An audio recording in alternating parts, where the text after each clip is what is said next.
கடந்து போக போகிறோம். இந்த வாரம் நேரலையிலே நம் கர்த்தருடைய ஆராதனையை கொடுக்க முடியாவிட்டாலும் இப்பொழுது இந்த காணொலி பதிவை பிறகு நீங்கள் பார்க்கிறவர்கள் இந்த கர்த்தருடைய வார்த்தையை கேட்கும் வண்ணமாக இந்த பதிவை உங்களுக்காக வெளியிடுகிறோம். கர்த்தர் தாமே உங்களை ஆசீர்வதிப்பாராக. தொடர்ந்து சபைக்காக இந்த ஊழியங்களுக்காக ஜெபித்துக் கொள்ளுங்கள். கர்த்தர் பெரிய காரியங்களை செய்வார். அல்லேலூயா, அல்லேலூயா. ஆமா, நீங்கள் கவனமுடன் தொடரும்படி அன்பாக கேட்கிறேன். தயவு செய்து உங்கள் செல்போனை சுவிட்ச் ஆஃப் செய்து விடுங்கள். அட்லீஸ்ட் சைலண்ட் மோட்லயாவது போட்டுடுங்க. யாரும் இடையில எழுந்து போகாதீங்க. வேதாகமம் கொண்டு வராதவர்கள் நீங்கள் சகோதரனிடத்துல இங்க இருக்கிற வேதாகமத்தை வாங்கி கரங்களை வைத்துக் கொண்டு வசனங்கள் சொல்லப்படும் போது வசனங்களை வாசியுங்கள், கவனியுங்கள். கர்த்தர் உங்களை ஆசீர்வதிப்பார். வாசிக்கலாம். 2 தீமோத்தேயு 4ஆம் அதிகாரம் 7ஆம் வசனத்தை வாசிக்க கேட்போம். இந்த வாரத்திலே கர்த்தருடைய வார்த்தை நமக்கு நேராய் வருவதாக. 2 தீமோத்தேயு 4ஆம் அதிகாரம் 7ஆம் வசனம். நல்ல போராட்டத்தை போராடினேன், ஓட்டத்தை முடித்தேன், விசுவாசத்தை காத்துக்கொண்டேன். ஆண்டவருடைய பெரிதான கிருபையினாலே இந்த சபையினுடைய 10 வருட கால அனுபவத்திலே என்னுடைய நினைவு சரியா இருக்கும் என்று சொன்னால் இந்த வசனத்தை வைத்து சில செய்திகளை சபைக்கு கொடுக்கும்படிக்கு தேவன் அனுக்கிரகம் செய்திருக்கிறார். இந்த வாரத்திற்கென்று கர்த்தருடைய வார்த்தையை தியானிக்கும்படி உட்கார்ந்த பொழுது மறுபடியும் இந்த வார்த்தை, இந்த வசனங்கள் சம்பந்தம் இல்லாமல் நான் வாசிக்கிற பகுதி ஒன்றா இருந்தாலும் தியானிக்கிற பகுதி ஒன்றா இருந்தாலும் திடீரென்று ஆவியானவர் அந்த வசனத்துக்கு நேராய் என் கவனத்தை கொண்டு சென்றபடினாலே வேதத்தை திருப்பி இந்த வசனத்தை வாசிக்கும் பொழுது ஆவியானவர் என்னோடு இடைபெட ஆரம்பித்தார். ஒரு பாரத்தை, ஒரு எச்சரிப்பை கொடுத்தார். இந்த வசனம் நமக்கு நல்ல பரிச்சயமான ஒன்று. அப்போஸ்தலனாகிய பவுல் தன் அந்திம காலத்திலே தன் ஓட்டத்தை, தன் ஆவிக்குரிய ஓட்டத்தை, வாழ்க்கை முடிக்கிற நேரத்திலே தன் உத்தம குமாரனாகிய தன்னால் உருவாக்கப்பட்டு, தன்னால் தெரிந்தெடுக்கப்பட்டு, உருவாக்கப்பட்டு, அபிஷேகம் பண்ணப்பட்டு, ஊழியத்தில் வளர்க்கப்பட்ட, ஊழியத்திற்கு உறுதுணையாய் இருந்து கொண்டிருக்கிற தீமோத்தேயுவுக்கு அறிவுரையா எழுதும் பொழுது இப்படி எழுதுகிறார். என் அன்பு உத்தம குமாரனாகிய தீமோத்தேயுவே, நான் நல்ல போராட்டத்தை போராடினேன், என் ஓட்டத்தை முடித்தேன். அல்லேலூயா. இது ஒரு ஜெயத்தின் அடையாளமாய் அல்லது வெற்றியின் பகரலாய் காணப்படுகிறது என்பதை நீங்கள் நானும் அறிய முடியும். அப்போஸ்தலனாகிய பவுலுடைய இந்த வார்த்தைகள் ஒரு வெற்றியின் வார்த்தைகளாக காணப்படுவதை, தன்னுடைய ஓட்டத்தை அழகாய் ஜெயமுடன் வெற்றியுடன் ஓடி முடித்ததை அறிவிக்கிறதை நீங்கள் நானும் பார்க்க முடியும். என் அன்பு தேவ பிள்ளைகளே, நம்முடைய ஆவிக்குரிய வாழ்க்கையை நான் அடிக்கடி தெரிவிக்க விரும்புகிற அல்லது சொல்லுகிற ஒரு காரியம், வேதம் நமக்கு கற்றுக் கொடுத்திருக்கிற ஒரு காரியம், என்றைக்கு ஆண்டவராகிய இயேசு கிறிஸ்துவை நம்முடைய வாழ்க்கை முழுமைக்கும் சொந்த இரட்சகராக, தெய்வமாக வழிபட ஆரம்பித்திருக்கிறோமோ, ஏற்றுக்கொண்டு ஆரம்பித்திருக்கிறோமோ, அன்று முதற்கொண்டு நாம் விரும்பினாலும் விரும்பாவிட்டாலும், நன்றாய் கவனிங்கள், விரும்பினாலும் விரும்பாவிட்டாலும், ஏற்றுக்கொண்டாலும் ஏற்றுக்கொள்ளாவிட்டாலும் நம்முடைய ஆவிக்குரிய வாழ்க்கையிலே நமக்கு முன்பாக ஒரு போராட்டம் வைக்கப்படுகிறது. இன்றைக்கு கிறிஸ்தவர்களாகிய தேவ பிள்ளைகளாகி நீங்கள் நானும் நன்கு உணர்ந்து கொண்டு அறிந்து கொள்ள வேண்டிய ஒரு காரியம், நமக்கு முன்பாக ஆவிக்குரிய போராட்டம் எப்பொழுதும் இருந்து கொண்டே இருக்கும். அந்த ஓட்டத்தை நீங்கள் நானும் ஓடி முடிக்கத்தான் வேண்டும். அந்த போராட்டத்தை சந்திக்கிறவர்களாய்த்தான் நீங்கள் நானும் இருக்க வேண்டும். ஏன்? அந்த போராட்டத்திலே ஜெயம் எடுக்கிறவர்களாய் நீங்கள் நானும் மாற வேண்டும் என்பதுதான் தேவனுடைய பிரதானமான விருப்பமாக இருக்கிறது. நன்றாய் கவனிங்கள், நன்றாய் கவனிங்கள். சில வேளைகளில் நாம் விரும்புவது இல்லை, சில நேரங்களில் நாம் ஏற்றுக்கொள்வது இல்லை. ஆனாலும் ஆவியானவர் அந்த ஓட்டத்தை நமக்குள்ளாக வைக்கிறார். அந்த போராட்டத்தை போராடித்தான் ஆக வேண்டும். நல்லா கவனிங்க. பந்தயத்துக்கும் போராட்டத்துக்கும் வித்தியாசம் உண்டு. பந்தயம் ஒரு லக்கை நியமித்து ஒரு பரிசுக்காக ஓடி அடைந்து பெறுவதாகும். ஆனால் போராட்டம் என்பது ஒரு யுத்த காலத்திற்கு சமமாக இருக்கிறது. அதனால தான் அப்போஸ்தலனாகிய பவுல் எபேசியருக்கு எழுதின நிருபம் 6ஆம் அதிகாரம் 12ஆம் வசனத்தை வாசிக்கும் பொழுது வாசித்து பாருங்கள். எபேசியருக்கு எழுதின நிருபம் 6ஆம் அதிகாரம் 12ஆம் வசனம். ஏனெனில் மாம்சத்தோடு இரத்தத்தோடு நமக்கு என்ன கிடையாது? போராட்டம் இல்லை. நன்றாக கவனிங்கள் என் அன்பு தேவ ஜனமே, என் அன்பு தேவ பிள்ளைகளே, நமக்கு மாம்சத்தோடும் இரத்தத்தோடும் ஒரு நாளும் போராட்டம் கிடையாது. அதனாலதான் நான் அடிக்கடி சொல்லுகிறேன், கணவனுக்கு மனைவியோ, மனைவிக்கு கணவனோ, பெற்றோருக்கு பிள்ளைகளோ அல்லது பிள்ளைகளுக்கு பெற்றோரோ, விசுவாசிக்கு ஊழியக்காரரோ ஒரு நாளும் எதிரி அல்ல. இன்றைக்கு சாத்தான் என்ன செய்கிறார் என்று சொன்னால், நம்முடைய கவனத்தை, நம்முடைய காரியத்தை கொஞ்சம் திசை திருப்பி விடுகிறார். எதிராளி யார் என்று அறிய முடியாதபடிக்கு இன்னைக்கு நம்முடைய கவனத்தை சரியான காரியத்தை நோக்க விடாதபடிக்கு தவறான பாதைக்கு திருப்பி விடுகிறபடினாலே இன்னைக்கு நம்முடைய எதிராளி யார் என்று தெரியாமலேயே நாம் யுத்தம் செய்ய ஆரம்பித்து விடுகிறோம். அதனுடைய முடிவு என்ன? தோல்வியும் ஏமாற்றமும் நஷ்டமும் மாத்திரமே. ஆவிக்குரிய வாழ்க்கையிலே பின்னடைவு ஏற்படுகிறது. ஆகையினால்தான் அப்போஸ்தலனாகிய பவுல் எபேசு சபையாருக்கு சொல்லும் பொழுது சொன்னா, மாம்சத்தோடு ரத்தத்தோடும் அல்ல. நன்றாக கவனிங்கள், நமக்கு எந்த மனுஷனும் விரோதி அல்ல, காண்கிற எந்த மனுஷனும் நமக்கு விரோதி அல்ல. நமக்கு பொதுவான ஒரு எதிராளி உண்டு. அவன் ஜனங்களை பயன்படுத்தி நமக்கு எதிராக நிற்க செய்கிற சாத்தான் மாத்திரமே. அல்லேலூயா, அல்லேலூயா. பிரியமான தேவனுடைய பிள்ளைகள், அந்த சாத்தான் என்ன செய்கிறான்? இந்த ஆவிக்குரிய போராட்டத்தில் நாம் போராடாதபடிக்கு, ஒன்று போராடக்கூடாது. அப்படியே போராடினா தவறான திசையில போராடணும். அப்படியே ஒருவேளை சரியான திசையில நினைத்து சரியான நம்ம எதிராளியை கண்டுபிடித்து போராட நினைத்தா பல தடைகளை கொண்டு வந்து அதில் தோல்வியை கொடுப்பதற்காக பல காரியங்களை சாத்தான் எத்தனிக்கிறான். அருமையான தேவ மனுஷன் ஜான் பன்னியன் என்று சொல்லுகிற தேவ மனுஷன் எத்தனை பேர் கேள்விப்பட்டிருக்கீங்க? நிறைய பேருக்கு தெரியல, ஒரு சில ஒரு 2 பேருக்கு தவிர தெரியல. ஜான் பன்னியன் என்று சொல்லுகிற தேவ மனுஷன் ரொம்ப அருமையான ஒரு தேவதாசன். கர்த்தர் அவருக்கு வெளிப்படுத்தும் பொழுது தரிசனத்திலே ஆவிக்குரிய வாழ்க்கை எப்படி இருக்கிறது என்று ஒரு காட்சியை காண்பித்து தரிசனத்திலே காண்பித்தாரா. அந்த தரிசனத்துடைய விளைவு என்னவென்று சொன்னால், மோட்ச பிரயாணம் என்கிற ஒரு புத்தகத்தை அவர் எழுதி முடித்தார். அந்த மோட்ச பிரயாணத்திலே ஒரு கற்பனை கதை தான் அந்த தரிசனத்திலே காட்டப்பட்டது. ஒரு கற்பனை கதை. கிறிஸ்டியன் என்று சொல்லுகிற ஒரு மனுஷன், அந்த மனுஷன் பாவத்தில் இருக்கிறான். அந்த பாவத்திலிருந்து ரட்சிக்கப்பட்டு எப்படி பரலோக ராஜ்யத்திற்குள்ள நுழைகிறான், அவன் இடையிலே சந்திக்கிற பிரச்சனைகள் என்ன, அவன் இடையிலே சந்திக்கிற போராட்டம் என்ன, அவன் ரட்சிக்கப்பட்டு ஆவிக்குரிய வாழ்க்கையில போக வேண்டும் என்று தீர்மானித்த உடனே சாத்தான் எந்தெந்த விதத்திலெல்லாம் கொண்டு வந்து தடைகளை கொண்டு வருகிறான் என்பதையும், அதே நேரத்தில் ஆவியானவர் தேவன் அவனுக்கு எந்தெந்த விதத்தில் உதவி செய்கிறார் என்பதையும் ஒரு தரிசனத்திலே காட்சியாய் காண்பித்து, ஒரு கற்பனை தான், கற்பனையாய் காண்பித்து அதை புத்தகமாக எழுதி வெளியிட செய்தார். நன்றாக கவனிங்கள், அந்த மோட்ச பிரயாணம் என்கிற புத்தகம் 200 மொழியில மொழிபெயர்க்கப்பட்டிருக்கிறது. எத்தனை மொழியில? 200 லாங்குவேஜில் மொழிபெயர்க்கப்பட்டு வேதாகமத்துக்கு அடுத்தபடியாய் வாசிக்கப்பட்ட புத்தகம் எது என்று சொன்னால் அந்த மோட்ச பிரயாணம். அல்லேலூயா. அந்த புத்தகம் கிடைச்சா கண்டிப்பா வாசிங்க. அந்த புத்தகம் கிடைச்சா நீங்க கண்டிப்பா டவுன்லோட் செய்து நெட்லயே வாசிச்சு பாருங்க. என்கிட்ட அது தமிழ்லையும் ஆங்கிலத்திலையும் அது இருக்கிறது, வீடியோ வடிவில இருக்கிறது, புத்தக வடிவிலையும் இருக்கிறது. கர்த்தருக்கு சித்தமானால் நாங்கள் அதை பேசிக்கொண்டிருந்தோம். சமீபத்திலே அதை அடிக்கடி அந்த மோட்ச பிரயாணம்ன்ற அந்த கதையை வீடியோவை நாங்கள் குடும்பமா பார்ப்பது வழக்கம். சமீபத்தில் இந்த வாரத்திலையும் அந்த முழு கதையும் பார்த்து கொண்டிருந்த பொழுது திடீரென்று எங்களுக்கு ஒரு காரியம் தோணுச்சு. ஏன் சபை மக்களுக்கு இதை காண்பிக்க கூடாது, ஏன் சபை மக்களுக்கு இதை இந்த வீடியோவை போட்டு காமிக்க கூடாது என்று ஒரு எண்ணம் வந்தபடினாலே அப்புறம் ஒரு தீர்மானம் எடுத்த 4வது வாரம் வேதப்பாட வகுப்புல நம்ம என்ன பண்ணணும், இந்த காட்சி இந்த வீடியோவை காண்பிக்க வேண்டும் என்று சொல்லி. பிரியமான தேவ ஜனமே, நம்முடைய ஓட்டத்தை நாம் ஓடி முடிக்க முடியாதபடி சாத்தான் பல தடைகளை கொண்டு வருகிறார். போராட்டம் உண்டுதான். அருமையான சகோதரர் அவர்கள் ஆராதனை நடத்தும் போது சொன்னாங்க, இந்த உலகத்துல நமக்கு என்ன உண்டு? ஆமா, இல்லன்னா கர்த்தர் சொல்லி இருப்பாரு. உபத்திரம் இல்லன்னா ஆண்டவர் எழுதி வைத்திருப்பாரு. ஆண்டவர் சொல்லி இருப்பாரு. இன்னைக்கு பிரச்சனை என்ன?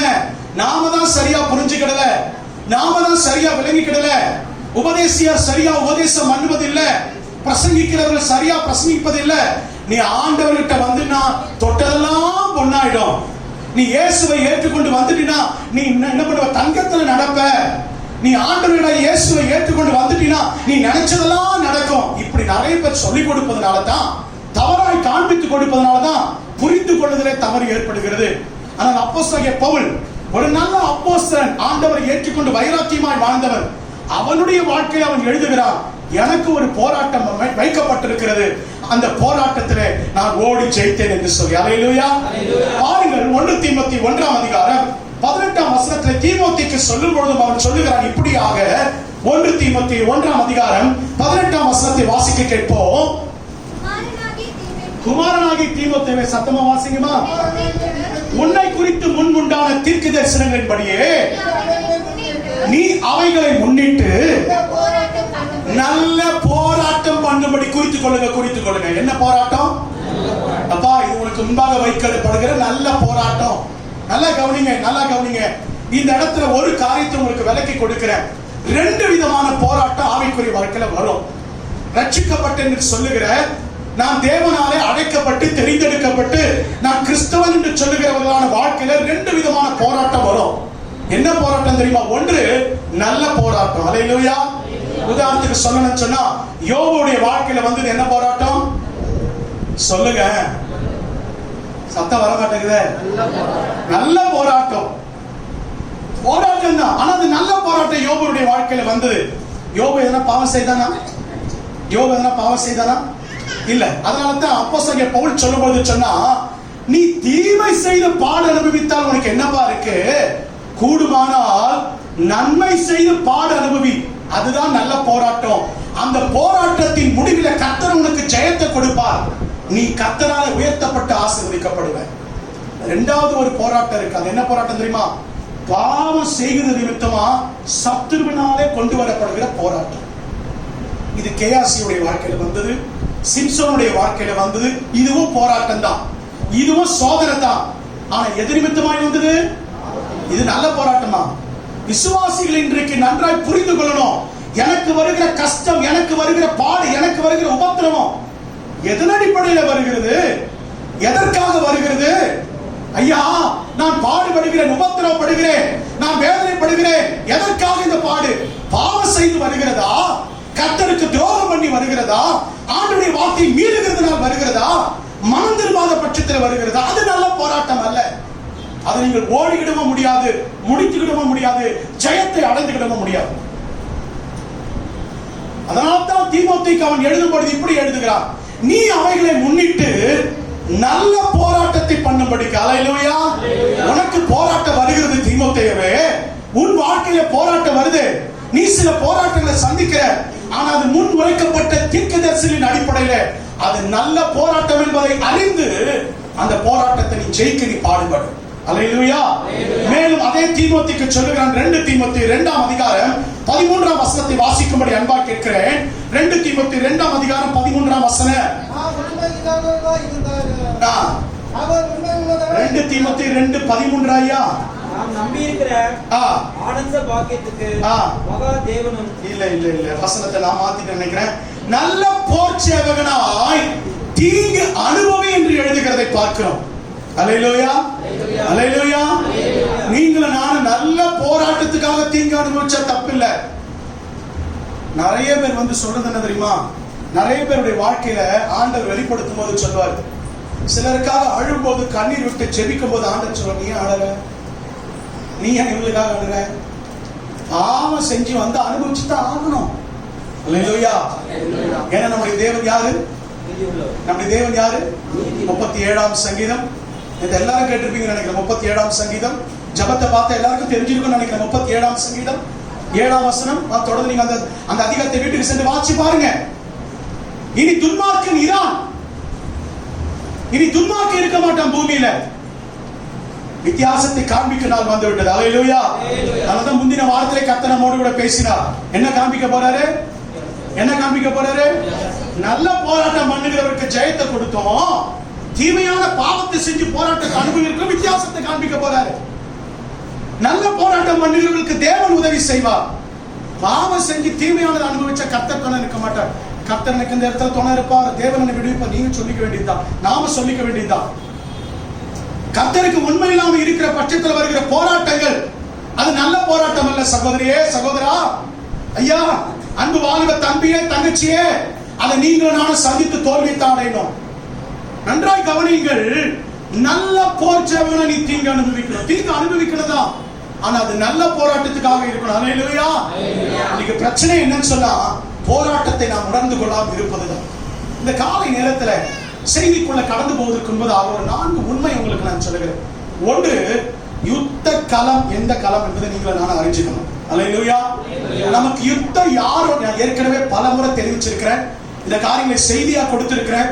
ஆனா ஆவியானவர் ஏவின அப்படின்னா என் பிள்ளைகள் தவறா யுத்தம் பண்ணிட்டு இருக்காங்க, என் பிள்ளைகள் தவறான இடத்துல நின்று யுத்தம் பண்றாங்க, தவறான நபர்களோடு கூட யுத்தம் பண்றாங்க, அதனாலதான் ஜெயம் பெற முடியலன்னு சொல்லி ஆண்டவர் மறுபடியும் அந்த வாரத்தை கொடுத்ததுனால நான் மறுபடியும் அதை உங்களுக்கு தெரிவிக்கிறேன். முதலாவது, யுத்த காலம், போராட்ட காலம் எப்படிப்பட்டது என்பதை நீங்களும் நானும் அறிந்து கொள்ளணும். முதலாவது, நம்முடைய களம் எது? யாரோட நமக்கு யுத்தம்? எந்த இடத்துல நம்ம யுத்தம் பண்ணணும்? நமக்கு மேல இருக்கிற மோடியோ அமித்ஷாவோ நமக்கு என்ன கிடையாது. அவன் சாதாரண மனுஷன். அதிகாரத்தில் உள்ளவங்க நமக்கு எதிராளி அல்ல. இந்துத்துவ அமைப்பை சேர்ந்தவன் நமக்கு எதிராளி அல்ல. RSS காரர்கள் நமக்கு எதிராளி அல்ல. அவன் கிடையாது தேவனுக்கு, அவனுக்கு நிகரானவளே அல்ல. நம்முடைய ஆண்டவருக்கு அவங்கள ஈக்குவலானவங்களே கிடையாது. அல்லேலூயா. எதிராளியான சாத்தான் ஒருவன் இருக்கு. அதுதான் எபேசியர் 6:12 வாசித்தோம். அந்தகார பிரபுக்களோடு, வானமண்டலத்தின் பொல்லாத ஆவிகளோடு நமக்கு என்ன உண்டு? அப்ப முதலாவது தெரிஞ்சுங்க, யுத்த காலம், யுத்தம் யாரோடனா அது சாத்தானோடது என்று. இரண்டாவது, யுத்தத்திலே பயன்படுத்தப்படும் ஆயுதம் எதுன்னு நீங்க நானும் தெரிஞ்சுக்கணும். எது தெரியணும்? எல்லாரும் சொல்லுங்க. இன்னைக்கு ஆயுதம். இந்த உண்மையை, இன்னைக்கு இந்த சத்தியத்தை அறியாம போயிட்டீங்கன்னா நீங்க பெரிய காரியத்தை இழந்துருவீங்க. அதனால நேரம் இன்னைக்கு போனாலும் பரவாயில்ல, இந்த செய்தியினுடைய தொடர்ச்சி அடுத்த வாரம் கடந்து போனாலும் எனக்கு பரவாயில்ல. இன்னைக்கு உங்களுக்கு புரிகிற வரைக்கும், தெரிஞ்சு கொள்ள வரைக்கும், அறிகிற வரைக்கும் ஆவியான ஒரு உதவியோடு கூட உங்களுக்கு நான் கற்றுத்தர விரும்புறேன். நல்லா கவனிங்க. இரண்டாவது, யுத்தத்திலே பயன்படுத்தப்படும் ஆயுதத்தை நீங்களும் நான் என்ன பண்ணணும்? அறிந்திருக்க வேண்டும். கத்தியை தூக்கிட்டு போயிட்டு சாத்தான் கிட்ட என்ன பண்ண முடியாது? கடவாரை எடுத்துக்கிட்டு போயிட்டு சாத்தான் கிட்ட என்ன பண்ண முடியாது? சொல்லுங்க. ஆமா, உங்களுக்கு எதிர ஒரு மனுஷன் வரா, கம்போ தடி எடுத்துட்டு வரான்னா நீங்க என்ன எடுத்துட்டு போய் போராடலாம்? அதை தடுக்கிறதுக்கு ஒரு கேடயமோ, அதை தடுக்கிறதுக்கு ஒரு தடியோ, ஒரு கொம்பை எடுத்துக்கிட்டு ஒரு காரியத்தை எடுத்துட்டு போய் தடுக்கலாம். ஆனா நம்முடைய எதிராளியான சாத்தான் கொண்டு வருகிற ஆயுதங்கள் கண்ணுக்கு புலப்படாத ஆயுதம். இல்லையா? அந்த ஆயுதத்தை வச்சுதான் நம்முடைய ஓட்டத்தை தடுக்கிறான். அவன் எப்படிப்பட்ட ஆயுதத்தை பயன்படுத்துறான்? கர்த்தருக்கு சித்தமானால் அது நான் இன்னொரு நாள் உங்களுக்கு நான் கற்றுக் கொடுக்கிறேன். இப்ப நன்றாக கவனிங்க, நம்ம எப்படிப்பட்ட ஆயுதத்தை பயன்படுத்த வேண்டும்? எல்லா இடத்திலும் ஒரே மாதிரி ஆயுதம் பயன்படுத்தலாமா? எல்லா இடத்திலும் ஒரே மாதிரியான காரியத்தை பயன்படுத்தலாமா? இது ஆண்டவர் நமக்கு கற்றுக் கொடுத்திருக்கிறார். மத்தேயு எழுதின சுவிசேஷம் வாசிங்க 17ஆம் அதிகாரம் 21ஆம் வசனத்தை வாசிங்க. மத்தேயு எழுதின சுவிசேஷம் 17ஆம் அதிகாரம் 21ஆம் வசனத்தை வாசிக்கும்படி அன்பாய் கேட்கிறேன். நல்லா ஒருத்தர் வாசிங்க, சத்தமா வாசி. இந்த ஜாதி பிசாசு ஜபத்தினாலும் உபவாசத்தினாலும் நன்றி மற்ற எவ்விதத்தினாலும் புறப்பட்டு, இப்ப கொஞ்சம் வாசத்தை கவனம். இப்ப என்ன கவனம் வாசிட்டீங்க. இப்ப அந்த வசத்தை நான் உங்களுக்கு சொல்றேன். நல்லா கவனி. இந்த ஜாதி பிசாசு, ஜாதினா இந்த ஜாதி இல்ல, இது தப்பா புரிஞ்சுக்காதீங்க. இந்த ஜாதி கிடையாது. ஜாதின்னு சொல்றது ஒரு வகை. ஆண்டவர் சொல்றது இது ஒரு வகைப்பா, இந்த வகையான பிசாசு. அப்ப கவனிங்க, பிசாசுல அப்ப என்ன உண்டு? வகை வகையான பிசாசு உண்டு. வெரைட்டியான சாத்தான் உண்டு. வெரைட்டியா தாக்குறவர் உண்டு. நான் அடிக்கடி சொல்லுவேன், சாத்தான் எப்பவுமே ஒரே விதத்துல இருந்து ஒருத்தர் என்ன பண்ண மாட்டான். ஒருத்தருக்கு குட்டியை காமிப்பான், ஒருத்தருக்கு குட்டியை காமிப்பான், இன்னொருத்தருக்கு பொண்ணை காமிப்பான், இன்னொருத்தருக்கு பொருளை காமிப்பான், இன்னொருத்தருக்கு என்ன காமிப்பான்? எதை வேணாலும் காமிப்பான். விதவிதமா வந்து போராடுவார் சாத்தான். நன்றாக கவனிங்க. இந்த வகை ஜாதி பிசாசு. அப்போ பிசாசுகள்ல பல வகை உண்டு ஆண்டவர் தெரிவிக்கிறார். இரண்டாவது, இந்த வகை ஜபத்தினாலும், சத்தமா சொல்ல, ஜபத்தினாலும். அப்ப இன்னொரு வகை இப்படி போவார். நீங்க எல்லாத்துக்கும் போட்டு 40 நாள் உபவாசம் போறோம், 30 நாள் உபவாசம் போறோம், போவாது பிசாசு. எதுக்கு உபவாசம் போட்டு துரத்தணுமோ அதுக்கு என்ன பண்ணணும்? நீங்க எல்லாம் தப்பா புரிஞ்சுக்கிறாங்க. இந்த எல்லா பிசாசும் இப்படிதான் துரத்தணும் இல்ல. இந்த கர்த்தர் கிருபையினால இந்த நியூ மினிஸ்ட்ரியை கற்றுக்கொண்டு இந்த நியூ மினிஸ்ட்ரியை பண்றதுனால அந்த நியூ மினிஸ்ட்ரியில சாத்தானை துரத்தும் போது அது பார்க்கிற ஒரு கிருபை, அந்த ஊழியத்தை காண்டவர் கிருபையா கொடுத்தார். இந்த சாத்தானை துரத்தும் போது நமக்கு ஆச்சரியமா இருக்கும். சில சாத்தானுக்கு போராட வேண்டியிருக்கும். சில சாத்தானை துரத்தும் போது உபவாசம் இருந்து வந்து ஜெபிக்க வேண்டியதா இருக்கும்.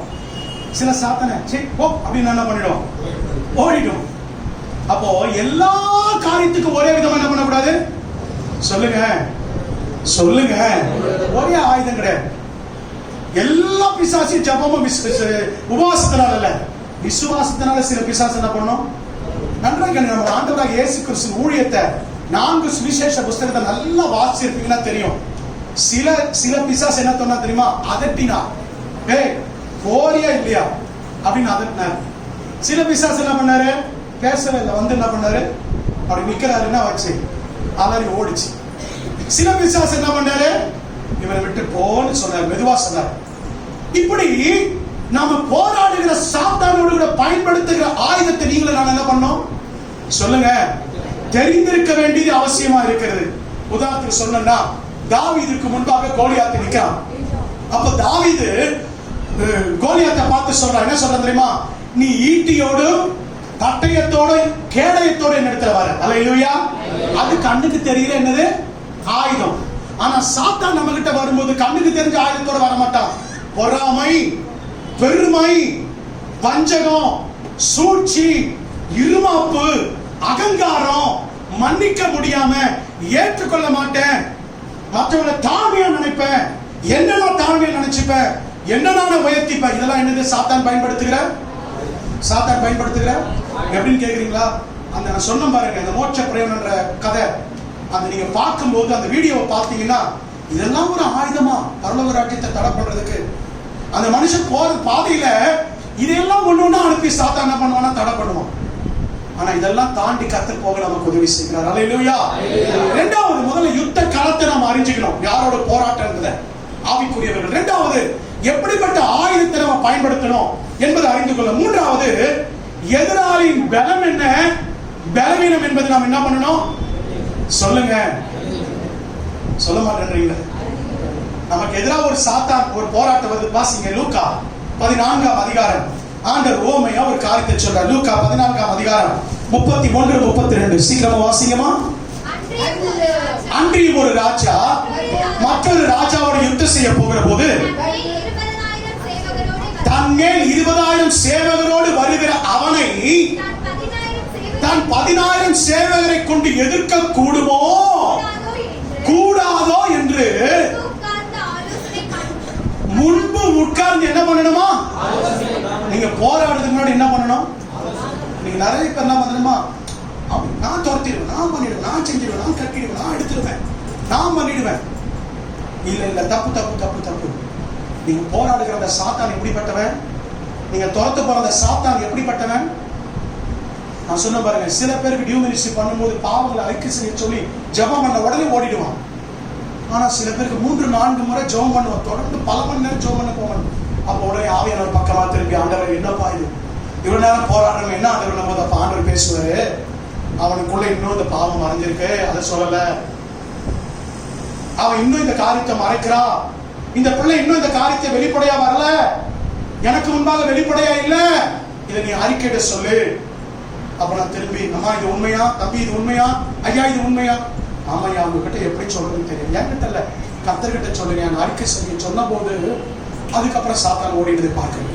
அல்லேலூயா, அல்லேலூயா.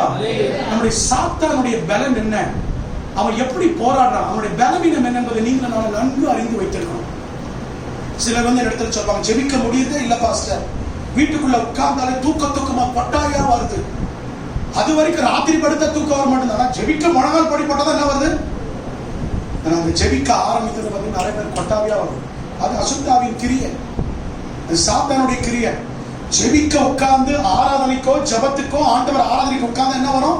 அயர்ந்த நித்திரை வரும். இது என்ன நினைக்கிறீங்க? இது சாத்தானுடைய தந்திரம், இது சாத்தானுடைய கிரியை. இது நம்ம என்ன பண்ணணும் தெரியுமா? இது நம்முடைய பலவீனத்தை அவன் பயன்படுத்துறான். இந்த நேரத்தில் நம்ம என்ன செய்யணும்னா, சாதாரணமான வார்த்தைகளை சொல்லி ஜெபிக்க கூடாது. ஆவியில நிறைந்து நம்ம என்ன பண்ணணும்? அந்நிய பாஷை பேசி ஜெபிக்க ஆரம்பிக்கணும்.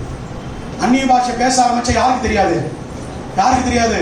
இப்ப கேட்டுட்டு இருப்பான், வெளியில சைட்ல நின்று கேட்டுட்டு இருப்பான், இதெல்லாம் சொல்லி தரியா, இதெல்லாம் இந்த பிள்ளைகளுக்கு சொல்லி தரியான்னு சொல்லி கேட்டுட்டு இருப்பான். அதை பத்தி கவலைப்படாதீங்க. அவனுக்கு தெரியாத அந்நிய பாஷை. அப்ப அந்நிய பாஷை நீங்க துதிக்க ஆரம்பிங்க, அந்நிய பாஷைக்கு ஜெபிக்க ஆரம்பிங்க. தூக்கம் வருதா, முழங்கால் படி போட முடியலையா, கொட்டாவியா வருதா, ஜெபிக்க தடை வருதா, கதவை சாத்துக்கிடுங்க, முழங்கால் படிட்டு அந்நிய பாஷை பேசி ஜெபிக்க ஆரம்பிங்க. அவன் பலவீனப்பட்டவன். அல்லேலூயா. அவன் சாத்தானுடைய பலன் என்ன, பலவீனம் என்பதை நன்கு அறிந்திருக்கணும். நான்காவது, கடைசியா, எந்த விதத்திலே போராட்டம் நடைபெறுகிறது? அல்லேலூயா. சொல்லுங்க, எல்லாரும் சொல்லுங்க. நான்காவது என்னது? எந்த விதத்திலே போராட்டத்தை சந்திக்க போறோம்? இன்னைக்கு என் பிரசங்கத்தின் சாராம்சம் நான்காவது தான். இந்த நான்காவது பாயிண்ட் தான் இன்னைக்கு உங்களோட கூட பேசும்படிக்கு நான் தெரிந்து கொண்டு, எந்த விதத்துல இந்த போராட்டத்தை சந்திக்க போகிறோம், எந்த விதத்துல நம்ம இந்த போராட்டத்தை சந்தித்துக் கொண்டிருக்கிறோம்.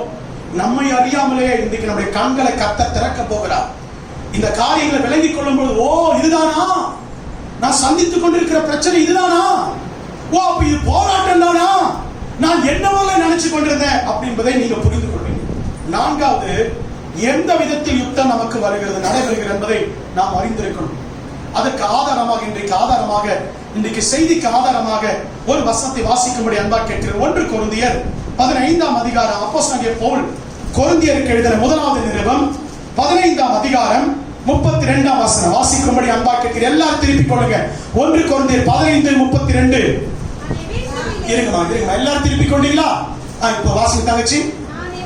நான் எபேசுவிலே துஷ்ட மிருகங்களுடனே போராடினேன் என்று மனுஷர் வழக்கமாய் சொல்லுகிறேன். அல்லேலூயா. போதுமானது. அல்லேலூயா. பவுல் இங்கே கொரிந்தியருக்கு எழுதுகிறார். என்ன நல்லா சொல்லுங்க, எப்படி போராடினானா? பைபிள் இருக்குல்ல, வசனத்தை எடுத்துட்டீங்களா? சரி, இப்ப எல்லாரும் சேர்ந்து வாசிக்கலாமா? எல்லாரும் சேர்ந்து 32 வசனத்தை சேர்ந்து வாசிங்க.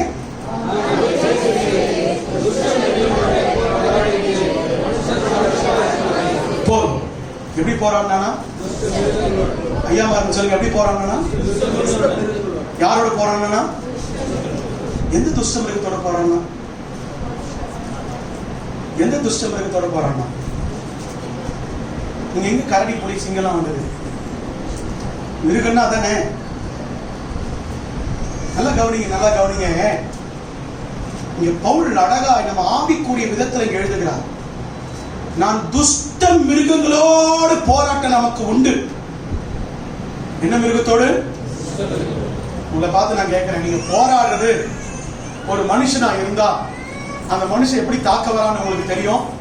அந்த மனுஷங்கிட்ட இருந்து எப்படி உங்களை தற்காத்துக்கணும் தெரியும். அந்த மனுஷன் கொண்டு வர ஆயுதத்தை வைத்து நீங்க எப்படி தாக்கணும் தெரியும்.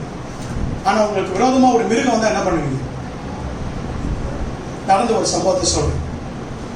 நம்முடைய இந்திய ராணுவம் என்ன பண்ணுச்சுன்னா, ஸ்ரீலங்காவுக்கு போர் நடந்து கொண்டிருந்த பொழுது, போர் மும்முரமா நடந்தது. இது ரொம்ப வருஷத்துக்கு முன்னாடி நடந்த சம்பவம். நம்ம இந்தியனுடைய சமாதான படை, அதாவது IPKF என்று சொல்லுவார்கள். இந்த சமாதான இந்திய தேசத்துடைய சமாதான படை இலங்கை தேசத்துக்கு சென்றது சமாதானத்தை கொடுப்பதற்காக. அதற்கு ஒரு படை இருக்குது. சமாதானத்தை கொடுப்பதற்கு கூட ஒரு படை போயிட்டு அங்க நடக்கிற LTT போர்ல என்ன பண்ணாங்கன்னா, அந்த தேசத்துக்கு சமாதானம் கொண்டு வரதுக்கு இலங்கை தேசத்தை சேர்ந்த அதிபர் என்ன பண்ணாரு, நம்ம இந்தியா கிட்ட உதவி கேட்டார். அப்பொழுது நம்ம இந்திய தேசத்தின் பிரதமர் என்ன பண்ணாருன்னா, இந்த இந்தியனுடைய ஆர்மி, இந்த IPKF அனுப்புனார், சமாதான படையை அனுப்புனார். நீங்க போயிட்டு அந்த தேசத்துல சமாதானத்தை உண்டு பண்ணி சமாதானமான பிறகு அந்த ஆட்சியை அந்த அதிபர் கிட்ட கொடுத்துட்டு வாங்கன்னு சொல்லி நம்முடைய ஆளுங்க என்ன பண்ணாங்க தெரியுங்களா? பிளைட்ல போய் இறங்கினாங்க.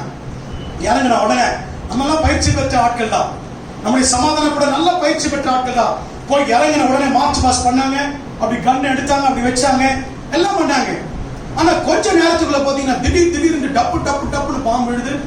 திடீர்னு நடக்கிற இடத்தெல்லாம் வெடிக்குது. திடீர்னு எங்கிருந்தோ காட்டு பகுதிக்குள்ள இந்த ஆட்கள் குதிச்சு எழும்பி வில்ல அம்ப வந்து என்ன பண்ணுது, ஈட்டியை வந்து என்ன பண்ணுது, நம்முடைய சமாதான படையை தாக்கி கொண்டே இருந்தது. கொஞ்ச நேரம் தான், சில மணி நேரங்கள் தான் தாக்கு பிடித்த முடிந்ததான். சில மணி நேரத்துக்குள்ள சமாதான படம் என்ன ஆச்சுன்னா, திரும்ப பிளைட்டை போச்சு எங்க வந்துட்டாங்க வந்து அவங்க சொன்ன காரணம் என்ன தெரியுமா? நாங்க இப்படி போன பயிற்சி எடுத்துக்கொண்டு, ஆனா எங்களை தாக்குற விதம் இருக்கு பாருங்க, அது கொரில்லா விதத்துல என்ன பண்ணாங்க, அவங்க கொரில்லா படை தாக்குதல் நடத்தினாங்க. அதனால எங்களால் நிற்க கூடாமல் போயிட்டு சொல்லு. நன்றாய் கவனிங்கள்.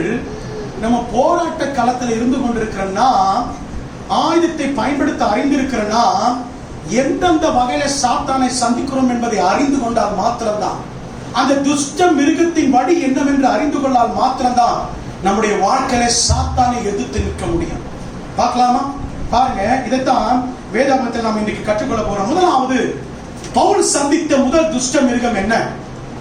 பவுல் இங்கே சொல்லுகிறானே, துஷ்ட மிருகங்களோடு போராடினேன் என்று. பவுல் சந்தித்த முதலாவது துஷ்ட மிருகம் என்ன? வாசிக்கலாம். 2 தீமோத்தேயு 4ஆம் அதிகாரம் 17ஆம் வசனத்தை வாசிக்கும்படி அன்பா கேட்கிறேன். 2 தீமோத்தேயு 4ஆம் அதிகாரம் 17ஆம் வசனம். கர்த்தரோ எனக்கு துணையாக நின்று என்னாலே பிரசங்கம் நிறைவேறுவதற்காகவும் புறஜாதியார் எல்லாரும் கேட்கிறதற்காகவும் என்னை பலப்படுத்தினார். சிங்கத்தின் வாயிலிருந்தும். முதலாவது பவுல் சந்தித்த துஷ்ட மிருகம் எது?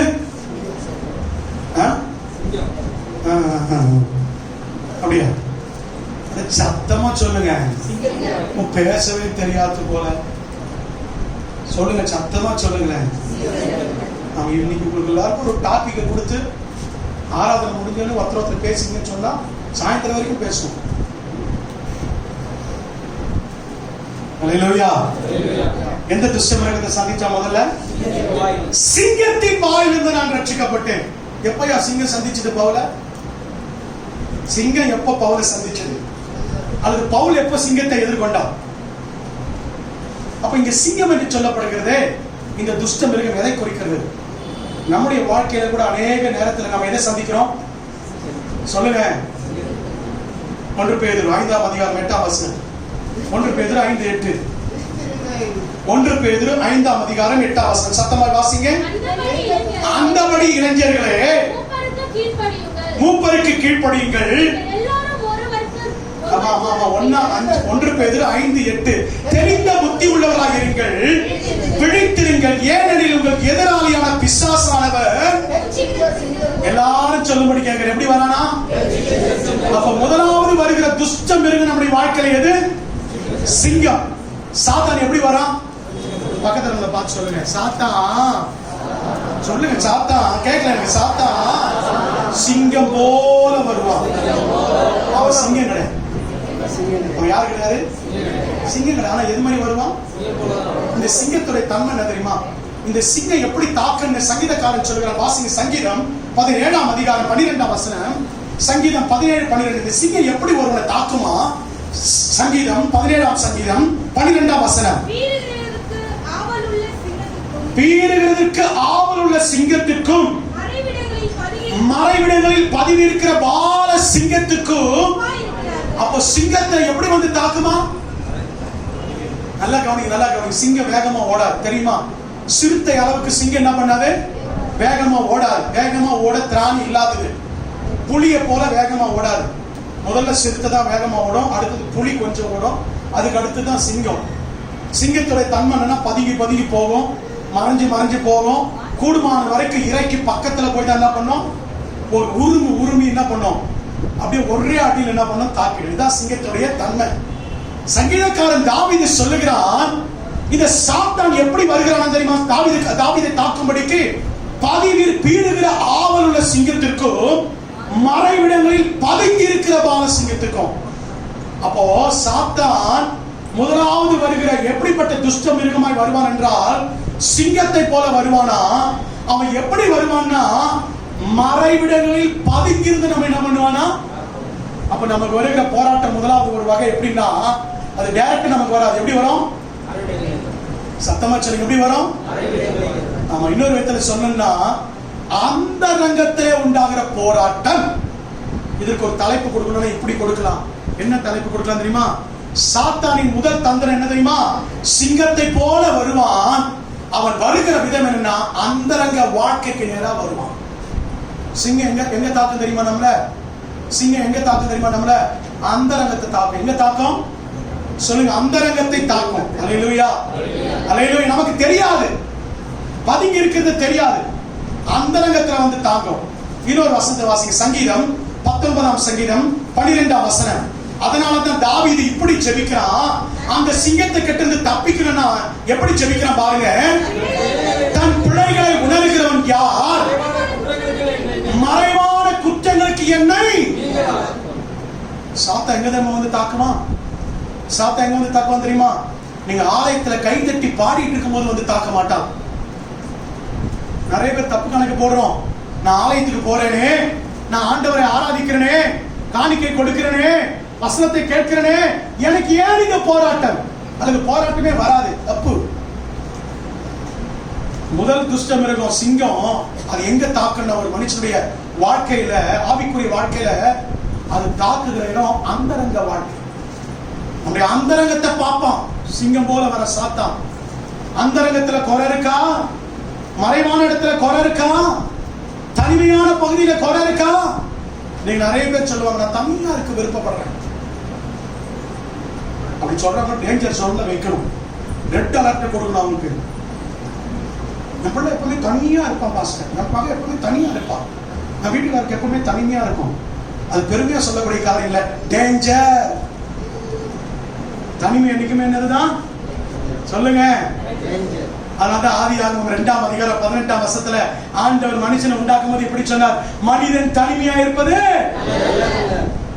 தனியா போகாதீங்க, தனியா எங்கேயும் போக நினைக்காதீங்க, தனியா உட்கார நினைக்காதீங்க, ரூமை பூட்டிக்கிட்டு தனியா நான் இருப்பேன்னு நினைக்காதீங்க. தனிமை அறைதான் சாத்தான் பயன்படுத்துகிற அறையா மாறணும். ஒரு ஆங்கிலத்தில் பழமொழி உண்டு. அல்லேலூயா, அல்லேலூயா. கெர்ச்சிக்கிற சிங்கம் போல வருகிற அந்த சாத்தான் தாக்குகிற இடம் எங்க தெரியுமா?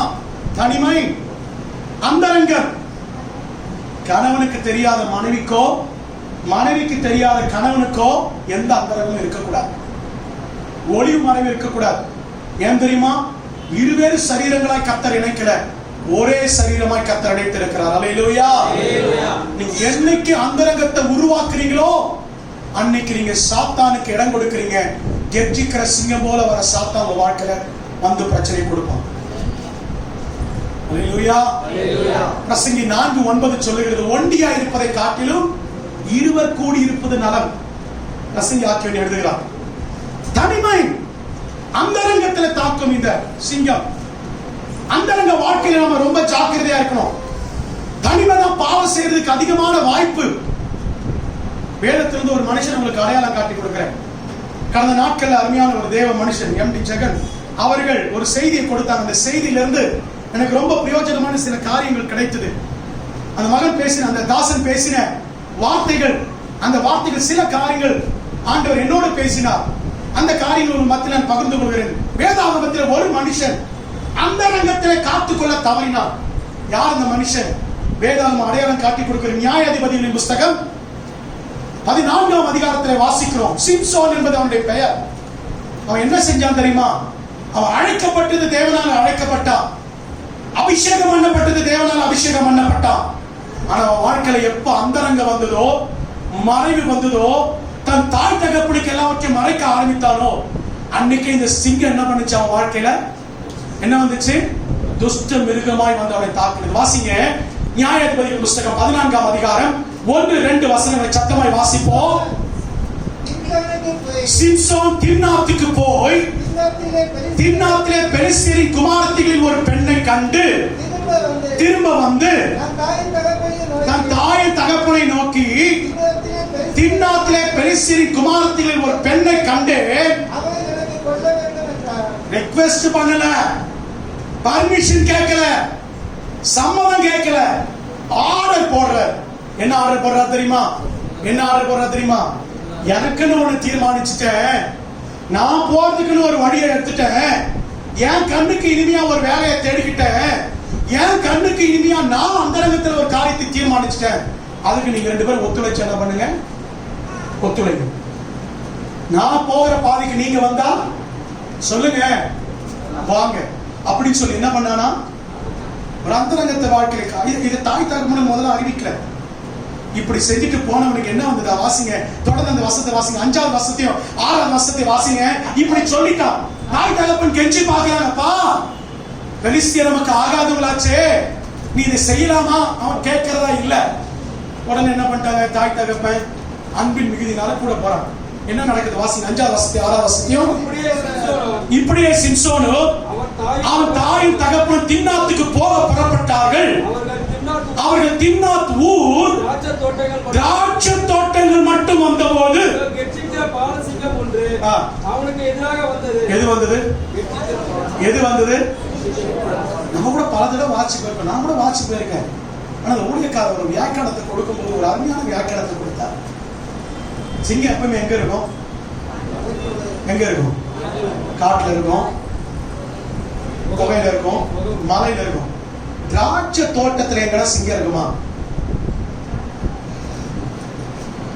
திராட்சை தோட்டம். சிந்திக்க வச்ச காரியம். இந்த ஊழியக்காரன் பேச்சு எனக்கு சிந்திக்க வச்சு ரொம்ப நிறைய காரியம் கற்றுக்கொண்டேன். எங்க இருந்து நான் சிங்கம் கேள்விப்பட்டிருக்கேமா? எங்கேயாவது திராட்சை தோட்டத்துல சிங்கம் இருந்தது? நீ தனிமையில தவறு செய்யும் போது, நீ கர்த்தருடைய வழியை விட்டு மாறி போகும்போது சாத்தான் எங்கிருந்து வருவான்? திராட்சை தோட்டம் என்ன தெரியுமா? திராட்சை தோட்டம் எது தெரியுமா? உன் வீடு, உன் குடும்பம், அங்கேயும் யாரால வர முடியும்? திராட்சை தோட்டத்தை குறித்து ஆண்டவர் பேசுகிற இடமெல்லாம், வேதாகமத்தில் எங்கெல்லாம் திராட்சை தோட்டத்தை பத்தி பேசுறார், அங்கெல்லாம் குடும்பத்தை குறித்து பேசுகிறார். ஆவிக்குரிய குடும்பத்தை குறித்து பேசுகிறார்.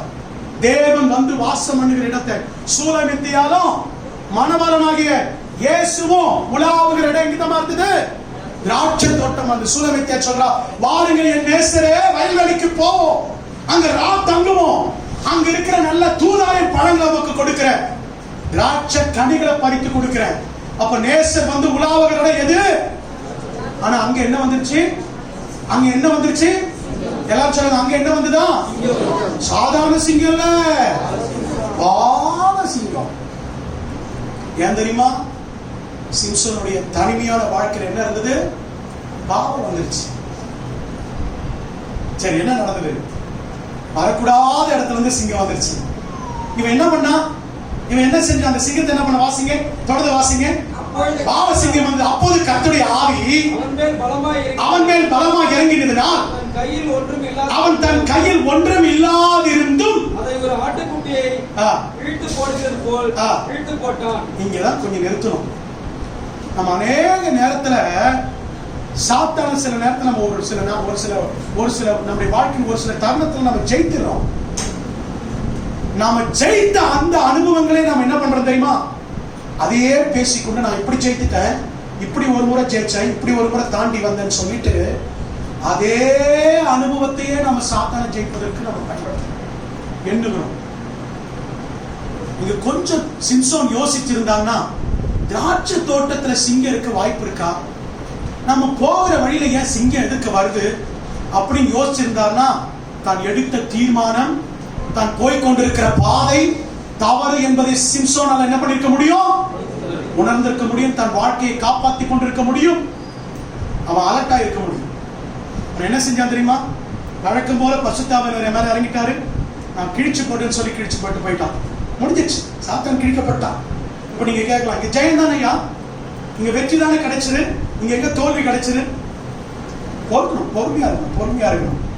நம்முடைய வாழ்க்கையில் எப்பவுமே அடுத்த காரியங்களை நம்ம யோசிக்கணும். என் எண்ணத்தின்படி நடந்த நான் ஜெயிச்சுட்டேன், என் மறைவான அந்தரங்கத்தில் நான் செய்யற காரியத்தெல்லாம் யாருக்கு தெரியாம நான் ஜெயிச்சு கொண்டே இருக்கிறேன்.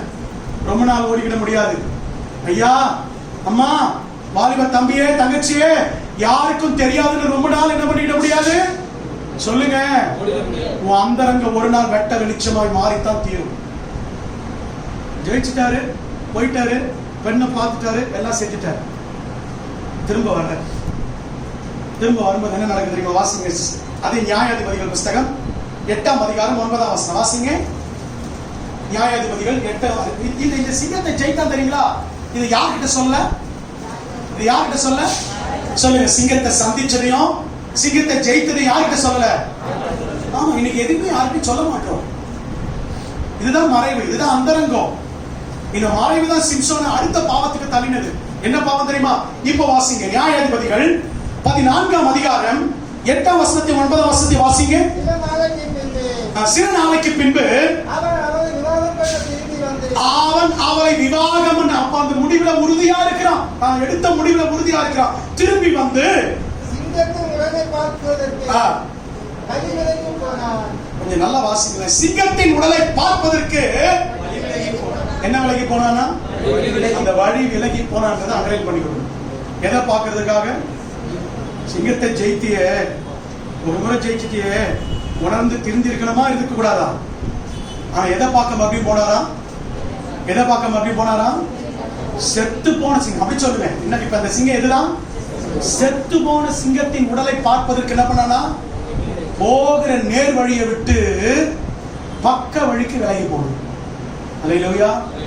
உன் அந்தரங்கத்தில் நீ எடுக்கிற மறைவான முடிவுகள் உன்னை ஒரு காலம் நேர் வழியில நடத்தாது. உன் காரியத்தை சாதிப்பதற்கு அந்தரங்க காரியத்தில் தவறான முடிவுகளை எடுக்க வைக்கும். இன்னொரு விதத்துல சொல்ல போனா, அந்த ஊழியக்காரர் ஒரே வார்த்தை சொன்னாரு, உயிரோடு இருந்து சிங்கத்தை சிம்சோன் ஜெயித்தா, செத்த சிங்கம் சிம்சோனை ஜெயிச்சிருச்சு. செத்து போய் சிங்கம் யாரை ஜெயிச்சிருச்சு? செத்து போன சிங்கம் யாரை ஜெயிச்சிருச்சு? ஏன் தெரியுமா? நஸ்ரய விரதம் இருக்கிற ஒருவன், நஸ்ரனா இருக்கும்படி அழைக்கப்பட்ட ஒருவன் எதை தொடக்கூடாது, எதை பார்க்க கூடாது? எதை தொடக்கூடாது, எதை பார்க்க கூடாது? செத்து போன உடலையோ செத்து போன சவத்துக்கு பக்கத்துல என்ன பண்ணக்கூடாது. இது யாத்ராகம புஸ்தகத்திலே தேவன் கொடுத்திருக்கிற நியாய பிரமாணம். அதிலே நஸ்ரே விரதம் இருக்கிறவன், தேவனுக்காக நஸ்ரே விரதம் இருக்கும்படி தெரிந்து கொள்ளப்பட்ட ஒருவன் குடும்பத்தினரே செத்து போனா கூட பக்கத்துல போக கூடாது. அப்படி ஒருத்தன் போயிட்டானா தீட்டு. அவன் ஆசாரியர்கிட்ட காண்பித்து அவன் முடிய கத்தரிக்கணும். அவன் முடிய என்ன பண்ணணும், அப்படி சமத்துக்கிட்ட போயிட்டானா அவன் மொட்டை அடிக்கப்படணும். அவன் பல நாள் தனிமையில் இருந்து என்ன பண்ணணும், கர்த்தரிடத்துல மனம் திரும்பணும், ஒப்பு கொடுக்கணும், ஆட்டு கடாவை ரத்தத்தை பலி செலுத்தணும், ஆசரிப்பு கூடாரத்துல காத்திருக்கணும். குறிப்பிட்ட நாள் வரைக்கும் சுத்திகரிப்பு வேலை முடிஞ்ச பிறகுதான் என்ன பண்ணணும், மறுபடியும் பழைய இடத்துக்கு வரணும். இதெல்லாம் தெரிந்த சிம்சோன் எதை பார்க்கும்படிக்கு விலகி போனானா, உயிரோடு இருக்கிற சிங்கத்தை சிம்சோன் ஜெயித்தான். அதே சிங்கம் செத்து இப்ப யாரை ஜெயிக்குது, அதே சிங்கம் செத்து இப்ப யாரை ஜெயிக்குது, சிம்சோன் ஜெயிச்சிச்சு. காரணம் என்ன தெரியுமா, இவ்வளவுக்கும் காரணம் என்ன தெரியுமா, அந்த அரங்கம் மறைவு. அந்த சிங்கம் எங்க ஜெயிச்சது தெரியுமா, சிம்சோன அந்த அரங்க வாழ்க்கையில ஜெயிச்சிருச்சு.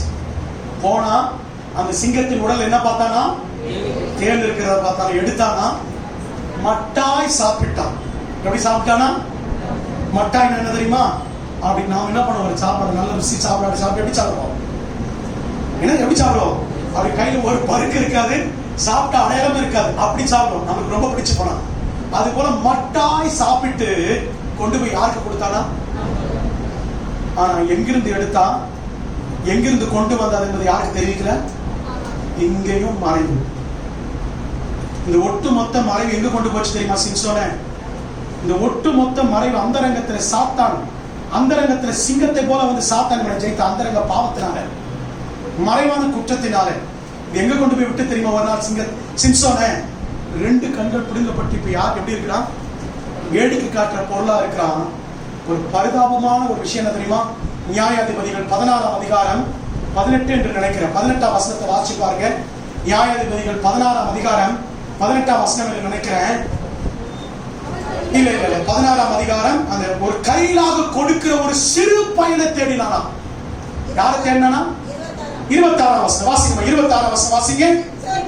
சிம்சோன் தனக்கு கையிலாக கொடுத்து நடத்துகிற யாரோட கூட, யாரோட கூட, யாரோட கூட. இப்ப சிம்சோனை யார் நடத்துறது, ஒரு சின்ன குழந்தை. இந்த சிம்சோன் யாரு, இந்த சிம்சோன் ஒரு காலத்துல யாரு, மகா பெரிய பலசாலி வீரன். சிங்கத்தை வாய் அப்படி கிழிச்சு போட்டா ஒரு பச்சை தாளை எலும்பு எடுத்து, கழுதையின் பச்சை தாளை எலும்பு 1000 பெலிஸ்தியர்கள் என்ன பண்ணா, அந்த தாடை எலும்பு இவ்வளவுதான் இருக்கும், பச்சை தாடை எலும்பு இவ்வளவு பெருசா ஒரு கழுதை தாடை இருக்கும், இதுக்கு மேல இருக்காது. அதை எடுத்து 1000 பேர் என்ன பண்ணா, அந்த அளவுக்கு பலம் பெற்ற சிம்சோனை யார் கையை பிடிச்சு கொண்டு போறது, ஏன் எது தாக்கிடுச்சு, எது தாக்கிடுச்சு, மறைந்திருந்து வந்து சிங்கம் தாக்கிடுச்சு. ஏன் தாக்கிடுச்சு தெரியுமா, காரணம் என்ன தெரியுமா, அந்தரங்க பாவம். யாருக்கும் தெரியாது, எல்லா கண்ணிலையும் மண்ணை தூவிட்டேன், யாரும் என் வாழ்க்கையை பார்க்கல, ஒருவரும் அறிய முடியாது நான் செய்கிற பாவம். நீங்க சொல்லிக் கொண்டிருக்கீங்களோ, வானத்திலிருந்து கர்த்தர் நோக்கி கொண்டிருக்கிற உன் வார்த்தை, உன் செய்கை.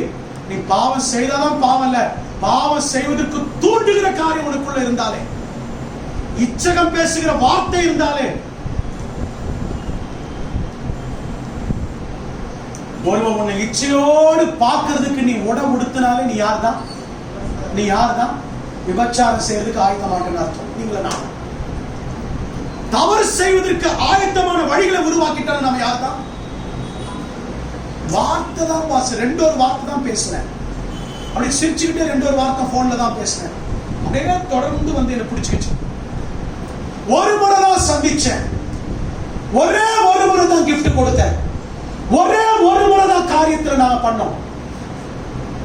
உன் அந்தரங்க வாழ்க்கையில நீ எடுக்கிற காரியம் சிங்கத்தை போல வந்து சாத்தான் தாக்கணும். அவன் தாக்குற இடம் அந்தரங்கம். ஆனா இந்த இடத்தை யார் ஜெயித்து தெரியுமா, பவுல் ஜெயித்தார். அல்லேலூயா. சிங்கத்தின் வாயிலிருந்து நான் ரட்சிக்கப்பட்டேன்.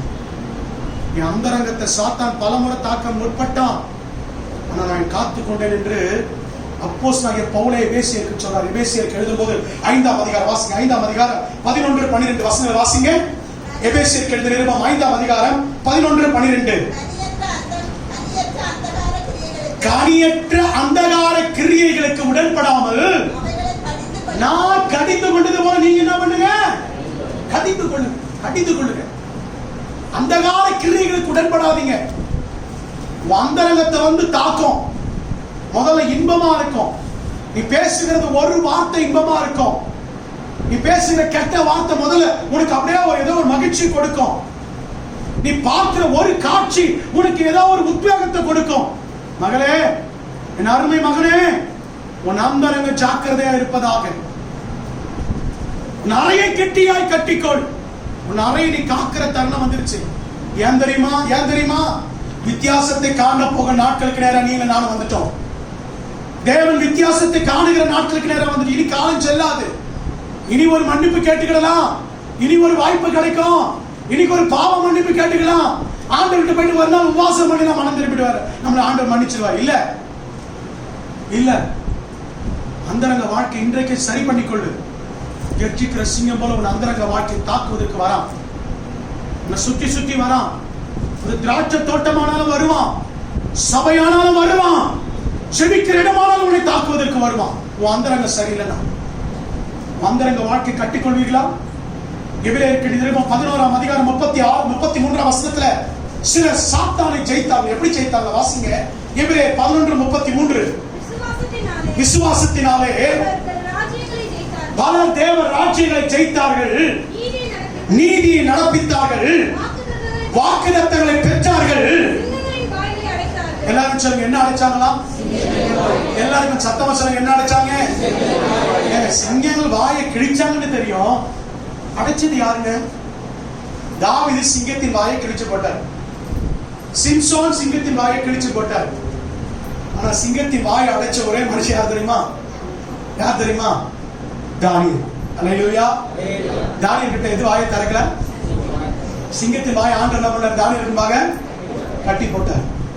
உங்களுடைய என்னுடைய அந்தரங்க வாழ்க்கை சரியா இருந்தா சிங்கங்களின் வாயை நீங்களே நான் என்ன பண்ண முடியும்? தானியேலுடைய வாழ்க்கையில காணப்பட்ட காரியம் என்ன தெரியுமா? சிங்கங்களின் வாயை அடைத்ததற்கு காரணம் என்ன தெரியுமா? இப்போது வாசிங்க. தானியேல் 6ஆம் அதிகாரம் 22ஆம் வசனத்தை வாசிக்க கேட்போம்.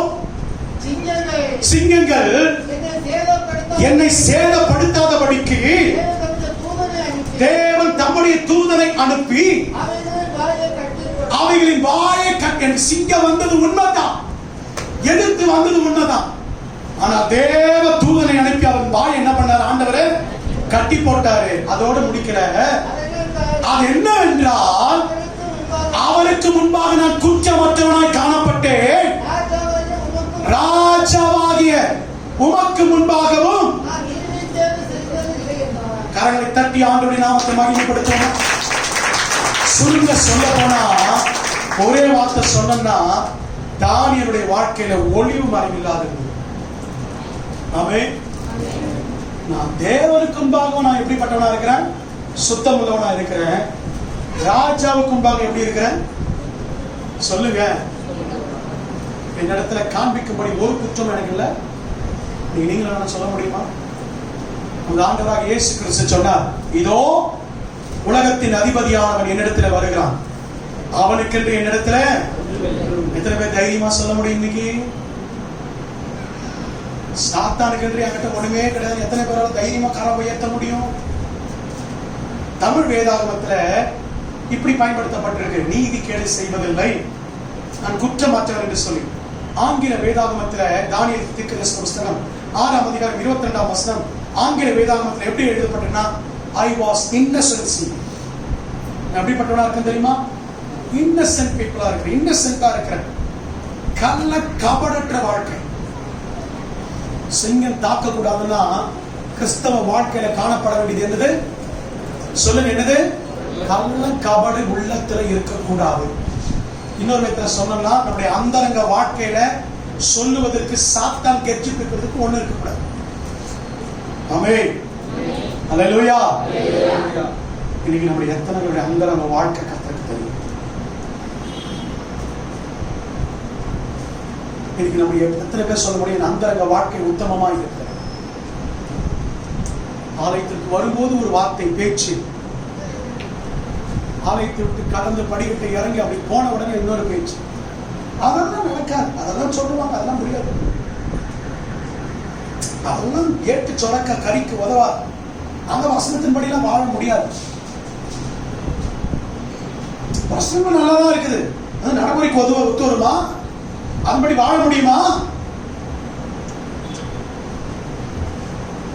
ஒளிவு மறைவற்ற வாழ்க்கை, உன் வாழ்க்கை திறந்த புத்தகமாக இருக்கணும் கர்த்தருக்கு முன்பாக. அல்லேலூயா. உன் குடும்பத்தாருக்கு முன்பாக அது உத்தமமா இருக்கணும். அன்றைக்கு ஒரு சிறு காரியத்தை நாம் அந்தரங்கத்தில் மறைக்கிறோமோ அன்றைக்கு கெர்ச்சிக்கிற சிங்கம் நம்மிடத்தில் வந்துடும். இரண்டாவது, என்ன துஷ்டம் இருக்கும்? இரண்டாவது என்ன துஷ்டம் இருக்கும்? சாத்தான் இரண்டாவது வஞ்சகமாக வருகிற எந்த விதத்தில் வருவான்? நம்ம ஆண்டவராக இயேசு கிறிஸ்து நமக்கு எச்சரித்து இருக்கிறார். மத்தேயு 7ஆம் அதிகாரம் 15ஆம் வசனம். மத்தேயு எழுதின சுவிசேஷம் 7ஆம் அதிகாரம் 15ஆம் வசனம். முதல்ல சொன்ன அந்தரங்க வாழ்க்கையை தாக்குகிற சிங்கம். இரண்டாவது வாசிங்க. கள்ள தீர்க்கதரிசிகளுக்கு எச்சரிக்கையாயிருங்கள், அவர்கள் ஆட்டு தோலை போர்த்துக் கொண்டு உங்களிடத்தில் வருவார்கள், உள்ளத்திலே அவர்கள் யாரு? உள்ளத்திலே அவர்கள் யாரு? பட்சிக்கிற ஓனாய். அல்லேலூயா. இரண்டாவது, சாத்தான் வஞ்சகமாக வருகிற விதம் எப்படி சொல்லுங்க? எல்லாரும் சொல்லுங்க. எப்படி? பட்சிக்கிற ஓனாய். சாதாரண ஓனாய் கிடையாது. எப்படி? சிங்கம் எங்க தாக்கும்னா மறைவிடத்தை தாக்கும், அந்தரங்க வாழ்க்கையை தாக்கும். இந்த ஓனாய் எங்க தாக்கும் தெரியுமா? ஆவிக்குரிய வாழ்க்கையை தாக்கும். இந்த ஓனாய் எங்க தாக்கும்? ஆவிக்குரிய வாழ்க்கை தாக்கும். அதனால்தான் ஆண்டவர் சொன்னாரு, கள்ள தீர்க்கதரிசிகளுக்கும் இப்படிப்பட்ட கள்ள ஓனாய்களுக்கு நீங்க எப்படி இருங்க? எச்சரிக்கையா இருங்க. ஆனா தெரியாது. ஐயா, ஓனாய் எங்களுக்கு தெரியாம போச்சியா? ஓனாய் எங்களுக்கு தெரியல. பார்க்கிறதுக்கு எது மாதிரியா இருந்தது? கையில பைபிள் இருந்ததுயா, மேல வெள்ளை சட்டை இருந்ததுயா, உங்களை போலவே சட்டை போட்டு இருந்தாங்கயா, உங்களை போலவே நீண்ட பிரசங்கம் எல்லாம் பண்ணாரியா. ஓனாய்னு தெரியாம போச்சையா. அல்லேலூயா. ஓனாய்களுக்கு எச்சரிக்கையா இருங்க. இது ஆவிக்குரிய வாழ்க்கையை தாக்கும். அது நட உட பாவனெல்லாம் பார்த்தா இது மாதிரியே இருக்கும். இது போல கத்தம். அல்லேலூயா. தோத்திரம் சிஸ்டர் பிரதர் தோத்திரம். ஆய் அதுதான் சிஸ்டர் பிரதர் தோத்திரம் தான். ஆனா உள்ளத்துல யாரு? ஏன் தெரியுமா சொல்றேன்? இந்த ஆட்டை காப்பாற்ற வேண்டிய மேய்ப்பனாகிய கடமை மேல இருக்கு. அதனால எச்சரிக்கை. இரண்டாவது, ஆவிக்குரிய வாழ்க்கையை தாக்க வருகிற ஓநாய்களுக்கு ஜாக்கிரதையா இருக்கும். அப்போஸ்தலனாகிய பவுல் எபேசு சபையிற்கு இதை குறித்து விளக்கமா எழுதுறார். ஒரு கவலை வந்துச்சு அப்போஸ்தலனாகிய பவுலுக்கு. என்ன தெரியுமா? வாசிங்க. அப்போஸ்தலர் 20ஆம் அதிகாரம் 29 இருந்து 31 வசனம் வரைக்கும் வாசிக்க கேட்போம். அப்போஸ்தலர் 20வது அதிகாரம் 29 இருந்து 31 வசனம் ஒன்றன் பின் ஒன்றாக பொறுமையாய் நிறுத்தி நிதானமாய் வாசிங்கய்யா. நான் போன பின்பு மந்தையை தப்ப விடாத கொடிதான் என்ன வருமா? ஓனாய் வரும். கொடிதான ஓனாய் வரும். வாசிங்க. உங்களிடம் சிலர் எழும்பி. இந்த ஓனாய் எங்க எழும்போம்? இந்த ஓனாய் எங்கிருந்து எழும்போம்? சொல்லுங்க மாட்டேன்றீங்க. உங்களில் சிலர். அப்ப இந்த ஓனாய் நிறைய பேர் என்ன பண்ணோம்? மஞ்சிக்கும். உங்களில் சிலர் எழும்பி சீஷர்களை தங்களிடத்தில் இழுத்துக் கொள்ளும்படிக்கு மாறுபாடானவர்களை போதிப்பார்கள் என்று அறிந்திருக்கிறேன். ஆனபடியா நான் 3 வருஷ காலம் இரவும் பகலும் கண்ணீரோடு இடைவிடாமல் அவனவனுக்கு புத்தி சொல்லிக் கொண்டு வந்ததை நினைத்து விழித்திருங்கள். அல்லேலூயா. நான் போன பின்பு என்ன வரும்? ஆமா, சில ஓனாய் வரும் வீட்டுக்கு. ஜெபம் பண்ணட்டுமா? கர்த்தருடைய வார்த்தை பண்ணி பேச ஒண்ணு சொல்ல கத்துக்கிறேன். எப்பவுமே நாங்க யாரு? அப்படி யாருன்னா வந்தா சொல்லுங்க. நாங்க யாரு? ரட்சிக்கப்பட்டிருக்கோம், ஆண்டவரை பத்தி தெரிஞ்சிருக்கிறோம், ஒரு சபையில நாங்க என்ன பண்ணிருக்கிறோம்? இருக்கிறோம். எங்களுக்கு என்ன வேண்டாம்? எங்களுக்கு என்ன இருக்குது? ஞாயிற்றுக்கிழமை ஆராதனை இருக்குது, வெள்ளிக்கிழமை உபவாச ஜபம் இருக்குது, புதன்கிழமை ஜபம் இருக்குது. இன்னும் நிறைய உடைய புருஷனாக்கி கூப்பிட்டு எல்லாம் கூப்பிட்டு ஜெபம் பண்றதுக்கு நிறைய இருக்கு. போய் யாருக்கு சொல்லுங்க? யாருக்கு சொல்லுங்க? உண்மையிலே ஆத்ம பாரம் தான் யாருக்கு போய் சொல்லுங்க? ஏன் கிறிஸ்தவ வீடுகளுக்கு நேரம் நேடி ஓடி வரீங்க? ஏன் ஆண்டவர் அறிஞ்ச பிள்ளைங்க வீட்டுக்குள்ள நுழைறீங்க? உண்மையான பாரம் அங்க ஓனாய்க்கு இருக்குன்னா அது இருக்காது. ஏன்னா ஓனாய் அதுக்கு என்னது உண்மையான பாரம் இருக்கு? சொல்லுங்க. எங்களை நடத்துறதுக்கு ஒரு மேய்ப்பர் இருக்காரு. எங்களை அடிக்கிறதுக்கும், எங்களை கொஞ்சறதுக்கும், எங்களை திட்டுறதுக்கும், எங்களை மிதிக்கிறதுக்கும், எங்களை உருவாக்குறதுக்கு யாரு எங்களுக்கு இருக்கிறது? சொல்லுங்க. இருக்காரா இல்லையா? அநேக நேரத்தில் உததான் விழுது. அப்படிதானே? ரொம்ப ரேர் தான். கட்டி கொஞ்சறதுலாம் கொஞ்சம் தான். அநேக நேரத்தில் என்னதான் விழுது? சவுக்கடி தான் விழுது. பண்ருட்டியில இருந்து எனக்கு ஒரு போன். எங்க இருந்து? கடந்த நாட்களில் கடந்த வாரத்தில் பண்ருட்டியில இருந்து எனக்கு ஒரு போன். ஏன் வெள்ளிக்கிழமை உபவாச ஜெபத்தை நீங்க ஒளிபரப்பல? அம்மா முதல்ல நீங்க யாரு? எனக்கு உங்களுக்கு தெரியல. நீங்க முதல்ல சொல்லுங்க. ஐயா நான் என் பேர் இது, நான் இங்கிருந்து போன் பண்றேன், பட்ரோட்ல இருந்து போன் பண்றேன்.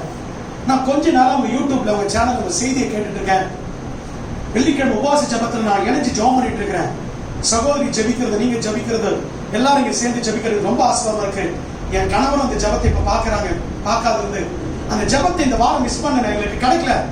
ஆனா உங்க செய்தி எங்களுக்கு ரொம்ப ஆசீர்வாதமா இருக்கு. எங்க இருந்து? எங்க இருந்து? அந்த பண்ட் ரோட்ல அந்த ஆடு என்ன பண்ணுதுன்னு எனக்கு தெரியல. அந்த ஆடு சர்ச்சைக்கு போதான்னு எனக்கு தெரியல. அந்த ஆட்டை நான் முன்ன பின்ன பார்த்தது கிடையாது. அந்த ஆடு டிவியில என்ன பாக்குது, அவ்வளவுதான். ஆனா என்ன கேக்குது? என்ன கேக்குது? அந்த வார்த்தை கிரியை செய்யுதுன்னு அந்த ஆடு சொல்லுது. ஆனா இங்க இருக்கிற ஆடு என்ன பண்ணுது? ஆனா இங்க கேட்டுட்டு இருக்க 10 வருஷமா கேட்டு இருக்க ஆடு என்ன பண்ணுது? நான் மாற மாட்டேன். இதுக்கு ஓனாய் தான் வரும். இதுக்கு ஓனாய் தான் வரும். ஓனாய் வந்து என்ன பண்ண தெரியுமா? கொச்சாது.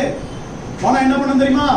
முதல்ல அப்படி சீண்டும், பீரும், தோலை உரிக்கும், ரத்தத்தை குடிக்கும், சதையை சாப்பிடும். எப்படின்னு கேக்குறீங்களா? தீமோத்தேயுக்கு எழுதின நிருபம், 1 தீமோத்தேயுக்கு எழுதின நிருபம் வாசிங்க. தீமோத்தேயுக்கு எழுதின 2வது நிருபம், மன்னிச்சு கொடுங்க, 2வது நிருபம், தீமோத்தேயுக்கு எழுதின 2வது நிருபம். அப்போஸ்தலனாகிய பவுல் தீமோத்தேயுக்கு எழுதின 2வது நிருபம் 3ஆம் அதிகாரம் 5 முதல் வாசிக்க கேட்போம். தேவ பக்தி. இந்த ஓனாய் என்ன தரிச்சிருக்குமா? நம்ம அப்படி சொல்றேன். இது ஓனாய்னு தெரியாது நிறைய பேருக்கு. கவனம் தேவை. அதனாலதான் சொல்றேன், ஜெபிக்கலாமா அப்படி கேட்டாலே முதல்ல என்ன சொல்லிடுங்க? என்ன சொல்லிடுங்க?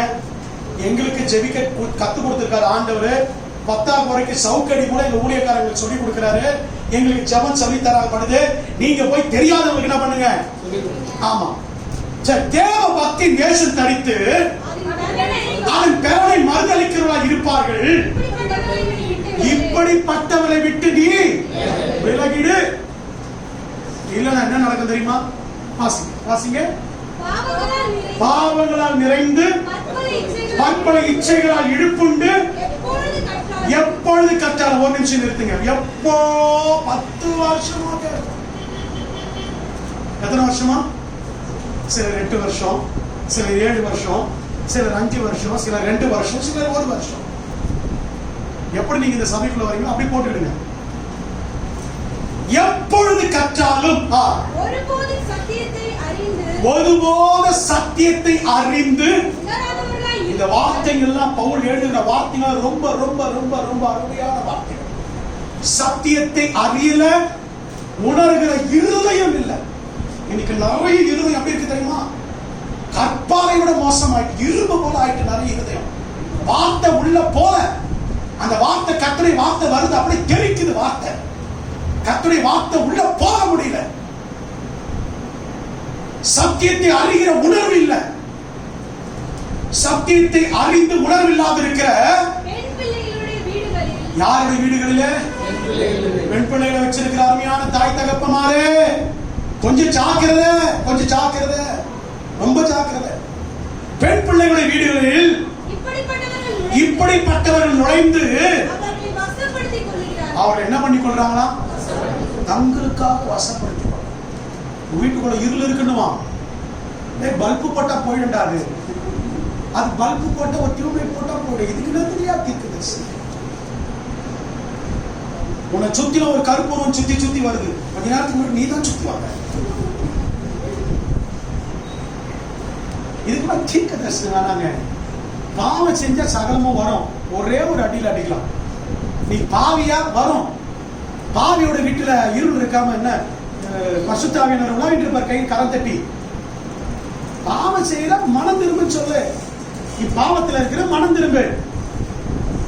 நீ பாவத்திலையும் பிச்சிலையும் கட்டில அகப்பட்டிருக்குன்னு சீமோன் பேதுரு சீமோன் என்ற மனுஷனை பார்த்து சொல்றான். நீ எதுல அகப்பட்டிருக்கிற? எதுல அகப்பட்டிருக்க? முதல்ல இருந்து மனம் திரும்ப, அப்புறம் பார்த்துக்கலாம் வரத்தை பத்தி வல்லமையை பத்திலாம். முதல்ல மனம் திரும்ப, அதுல மனம் திரும்ப. ஓனா என்ன வந்து சொல்லும்? இப்படி சொல்லும், பெண் பிள்ளைகளை வசப்படுத்தி தங்களுக்கென்று எடுத்துக் கொள்வார்கள். இந்த ஓனாய்க்கு யார் ஜாக்கிரதையா இருந்தது? இந்த ஓனாய்க்கு யார் ஜாக்கிரதையா இருந்தது? பவுல் ஜாக்கிரதையா எச்சரிக்கையா இருந்தான். தப்பித்துக் கொண்டான். தப்பித்துக் கொண்டது மாத்திரமல்ல, மற்றவர்களுக்கு என்ன பண்ணா? எச்சரித்து சொன்னான். கொஞ்சம் கண்டுபிடிக்கிறது, இந்த ஓனாயை கண்டுபிடிக்கிறது சில சில அடையாளம் சொல்றேன், உங்களுக்கு ரொம்ப பிரயோஜனமா இருக்கும். இந்த ஓனாயோட ஆக்டிவிட்டிஸை கண்டுபிடிக்கிறது சிலர் சொல்றேன். வாசிங்க அப்போஸ்தலர் 20ஆம் அதிகாரம் 29-30. அப்போஸ்தலர் 20:29-30 சில அடையாளத்தை சொல்றேன். நீங்க இப்ப ஓனாயை கண்டுபிடிக்க சில அடையாளத்தை சொல்றேன். வாசிங்க அப்போஸ்தலர் 20ஆம் அதிகாரம் 29-30. சத்தமா வாசிங்க, வாசிங்க.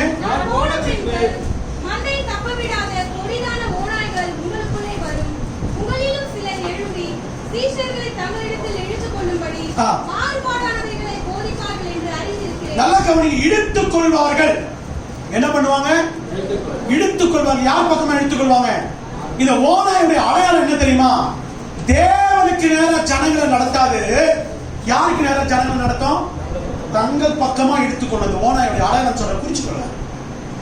முதல்ல ஆரம்பத்துல வரும்போது கர்த்தரை துதிக்கிறது போல, கர்த்தர் நாமத்தை மகிமைப்படுத்துகிறது போல இருக்கு இந்த ஓனாய். ஏன் இதை பத்தி நீங்க பேசுறீங்க அப்படின்னு நினைக்கிறீங்களா? ஆண்டவர்கிட்ட கேட்டேன், இந்த வாரம் நான் இதைதான் பேசணும் ஆண்டவரே, ஆண்டவர் எத்தனையோ காரியங்கள் இருக்கு, இதை தான் நான் சொல்லிக் கொடுக்கணும் ஆண்டவரே அப்படின்னு சொன்னபோது ஆண்டவர் சொன்ன, இனி நடக்க போறத சொல்றேன், சபைக்கு சுற்றில நடக்க போறத சொல்றேன், பா கவனமா இருந்துக்கோ, என் பிள்ளைகளை எச்சரி, விசுவாசிகளை எச்சரி, இனி நடக்க போகுது. கூடுமானால் தெரிந்து கொள்ளப்பட்டு சபையில வந்து உட்கார்ந்து ஆராதிக்கிற விசுவாசிகள் விழுந்து போகக்கூடிய காலம் வந்துட்டு இருக்கு. ஆகினால இந்த செய்தி ஆண்டவர் கொடுத்தார். இல்லாட்டி இந்த செய்தியை பேசணும்னு எனக்கு இருக்கு. நல்லா கவனிங்க, தங்கள் பக்கம் இழுத்துக் கொள்வாங்க. நீங்க எப்படி இந்த ஓனாயை அறியலாம்னா, முதல்ல ஆண்டவரை துதிக்கிறது போல இருக்கும், ஆண்டவரை மகிமைப்படுத்துறது போல இருக்கும். காலம் செல்ல செல்ல செல்ல தங்கள் பரிதாபம், தங்களுடைய தேவை, தங்கள் மேல அனுதாபம், இந்த காரியத்தை உருவாக்கி என்ன பண்ணணும்? அந்த ஓனாய் தன் பக்கமா எடுத்துக்கொள்ளும். இரண்டாவது, யோவான் 10ஆம் அதிகாரம் 12ஆம் வசனம். ஆண்டவராகிய இயேசு கிறிஸ்து இந்த ஓனாயை அடையாளம் காட்டி கொடுக்கிறார். யோவான் எழுதின சுவிசேஷம் 10ஆம் அதிகாரம் 12ஆம் வசனம். மேய்ப்பனாய் இராதவனும் ஆடுகள் தனக்கு சொந்தம் அல்லாதவனுமான கூலியா. நல்லா கவனிங்க, மேய்ப்பன் தான் ஆடுக்கு என்ன பண்ணுமா? சொல்லுங்க. ராத்திரி பகல ஆடுக்கு உத்தரவாதம் பண்றவன் யாரு? சொல்லுங்க ஐயா சத்தமா. மேய்ப்பன் தான். மேய்ப்பன் இல்லாதவன் என்ன பண்ண மாட்டான்? என்ன பண்ண மாட்டான்? அவன் வேலை வாங்கி முடிச்ச உடனே ஓடிடுவான். அவனுக்கு கிடைக்க வேண்டியது கிடைச்சா என்ன பண்ணிடுவான்? ஓடிடுவான். அவனுக்கு மந்தைய பத்தி கவலை இல்ல. இந்த ஆடு இருந்தா என்ன, செத்தா என்ன, எனக்கு வர வேண்டியது என்ன வச்சு மாசத்தோட விசிட் அடிப்பான். நீ யாருப்பா? இந்த மந்தைக்கு உனக்கு என்னப்பா சம்பந்தம்? தெரியாது.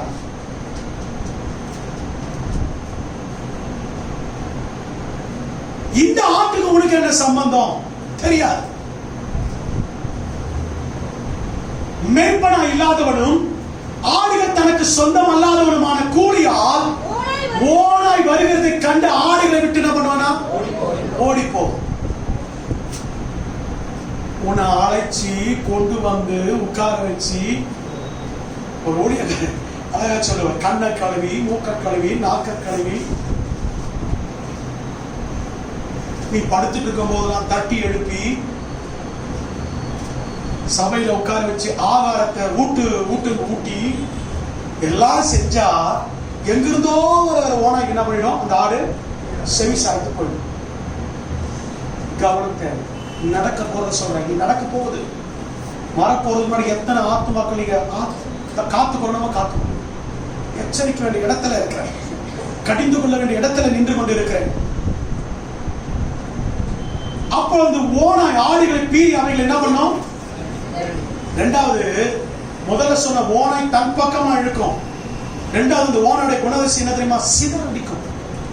என்ன பண்ணிடுமா? சிதறடிக்கும். ரொம்ப ஜாக்கிரதை. மூணாவது, எசேக்கியேல் 22:27. மூணாவது, இந்த ஓனாய்க்கு ஒரு அடையாளம் காட்டி கொடுக்கிறேன். எசேக்கியேல் 22ஆம் அதிகாரம் 27ஆம் வசனம் வாசிங்க. அதன் நடுவில்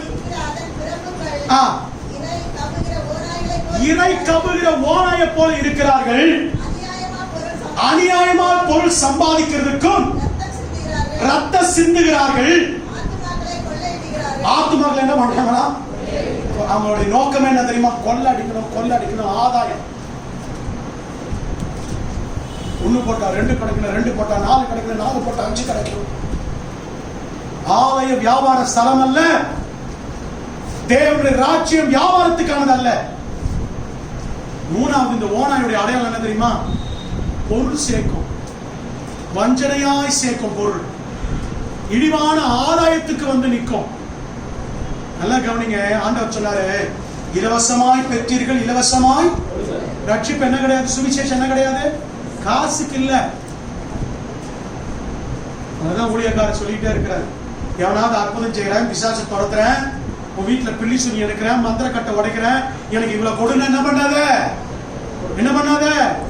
இயேசு எங்கேயும் பணத்தை வாங்கிட்டு என்ன பண்ணல, செய்யல. பிறந்த நாளுக்கு ஜெபம் பண்ணா காணிக்க வாங்குற சபை, திருமணம் பண்ணி வைக்கணும்னா இவ்வளவு கொடுத்துடணும் காணிக்க வாங்குற சபை, ஊழியக்காரர் இன்னைக்கு இருக்கிறாங்க. யாருன்னா கள்ள தீர்க்கதரிசிகள், கள்ள போதகர்கள், இடிமான ஆதாயத்தை தேர்ந்தவர். இதுதான் ஓனாய்க்கான அடையாளம். தன் பக்கம் இழுத்துக்கொள்ள ஆத்மாவை ஒண்ணு சிதறடிக்கும், மூணாவது கொள்ளை அடிக்கும். இதுதான் யாருடைய அடையாளம்? இந்த ஓனாயுடைய அடையாளம் இதுதான். இதுக்கு நீங்களும் நான் என்ன பண்ண தெரியுமா? எச்சரிப்பா இருக்கணும். ஆண்டவர் 3 காரியத்தை சொல்றார், வேகமா சொல்ற, குடிச்சு கொடுங்க. மத்தேயு 10:16 சீக்கிரமா வாசிங்க. மத்தேயு 10:16. ஆடுகளை ஓநாய்களுக்கு அனுப்புகிறது போல அனுப்புகிறேன். ஆகையால் நல்ல கவனிங்க, சர்ப்பங்களை போல வினா உள்ளவர்களாயும் புறாக்களை போல கவனமற்றவர்களாய். ஓனாய் வரும்போது நீங்க 2 காரியத்தை புரிஞ்சுக்கணும். ஆண்டவர் நெகட்டிவான, நான் போன வாரம் சொன்ன புளித்த மாவை ஒரே இடத்துல தான் ஆண்டவர் பாசிட்டிவா சொன்னார். மற்ற எல்லா இடத்துலயும் புளித்த மாவை போல இராதீங்க, புளித்த மாவை போல இராதீங்க, புளித்தமா அது தேவையில்லைன்னு சொன்னார். ஆனா ஒரே ஒரு இடத்துல தான் புளித்தமா முழு மாவையும் புளித்த மாவாகும், அது போல நீங்களும் மாறணும் ஆண்டவர் சொன்னார். இங்கேயும் சர்ப்பம் யாருக்கு விரோதமானது? சர்ப்பம் யாருக்கு அடையாளம்? சாத்தானுக்கு அடையாளம். எல்லா இடத்துலயும் சர்ப்பத்தை ஆண்டவர் கடிந்து கொண்டு சாத்தானை உருவகப்படுத்தி கொண்டு வர ஆண்டவர் இந்த ஒரு இடத்துல என்ன சொல்றாரு தெரியுமா? சர்ப்பத்தை போல என்ன உள்ள வர்றாருங்க.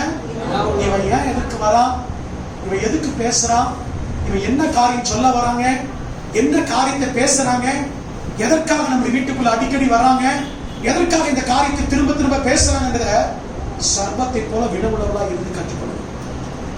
அல்லேலூயா. இரண்டாவது எபேசியர் 5:6 சீக்கிரம் வாசிங்க.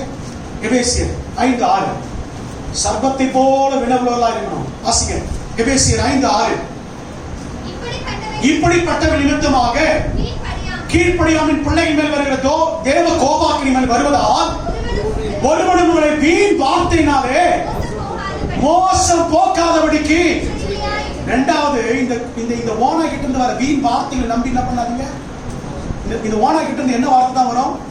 வீண் வார்த்தை வரும். வீண் அலப்புற வார்த்தை, வீணான காரியம் நிறைய பேசுவான், ரொம்ப நேரம் பேசுவான். ஆனா அதை கண்டு என்ன பண்ணாதீங்க, என்ன பண்ணாதீங்க, சொல்லுங்க சொல்லுங்க, எச்சரிக்கையா இருக்கு, ஏமாந்துட கூடாது.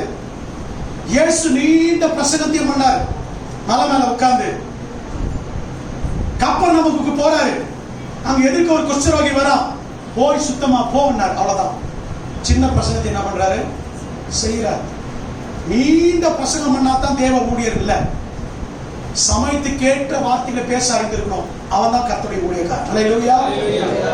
இந்த ஓநாய்கிட்ட இருந்து வீண் வார்த்தைகள் வரும், வீண் அலப்புற வார்த்தைகள் வரும். எச்சரிக்கை. மூணாவது மத்தேயு 24:24.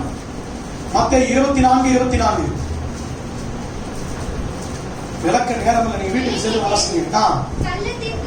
கள்ள தீர்க்கதரிசிகள் எழுப்பி கூடுமானால் தெரிந்து கொள்ளப்பட்டவர்களையும் வஞ்சிக்கப்படத்தக்கதாக. இந்த ஓனா என்ன செய்யுமா? இந்த ஓனா என்ன செய்யுமா? எல்லாரும் சொல்ல, இந்த ஓனா என்ன செய்யும்? ஓனா செய்யுமா? செய்யும். ஓனாயினால சில அற்புதங்கள் என்ன பண்ணும்? ஐயா அவன் ஜெபம் பண்ணாரு, நடந்தது. ஐயோ இவர் பண்ணாரு, நடந்தது. ஐயோ இது நடந்தது. நடக்கும். நடக்காதுன்னு வேதம் சொல்லலையே.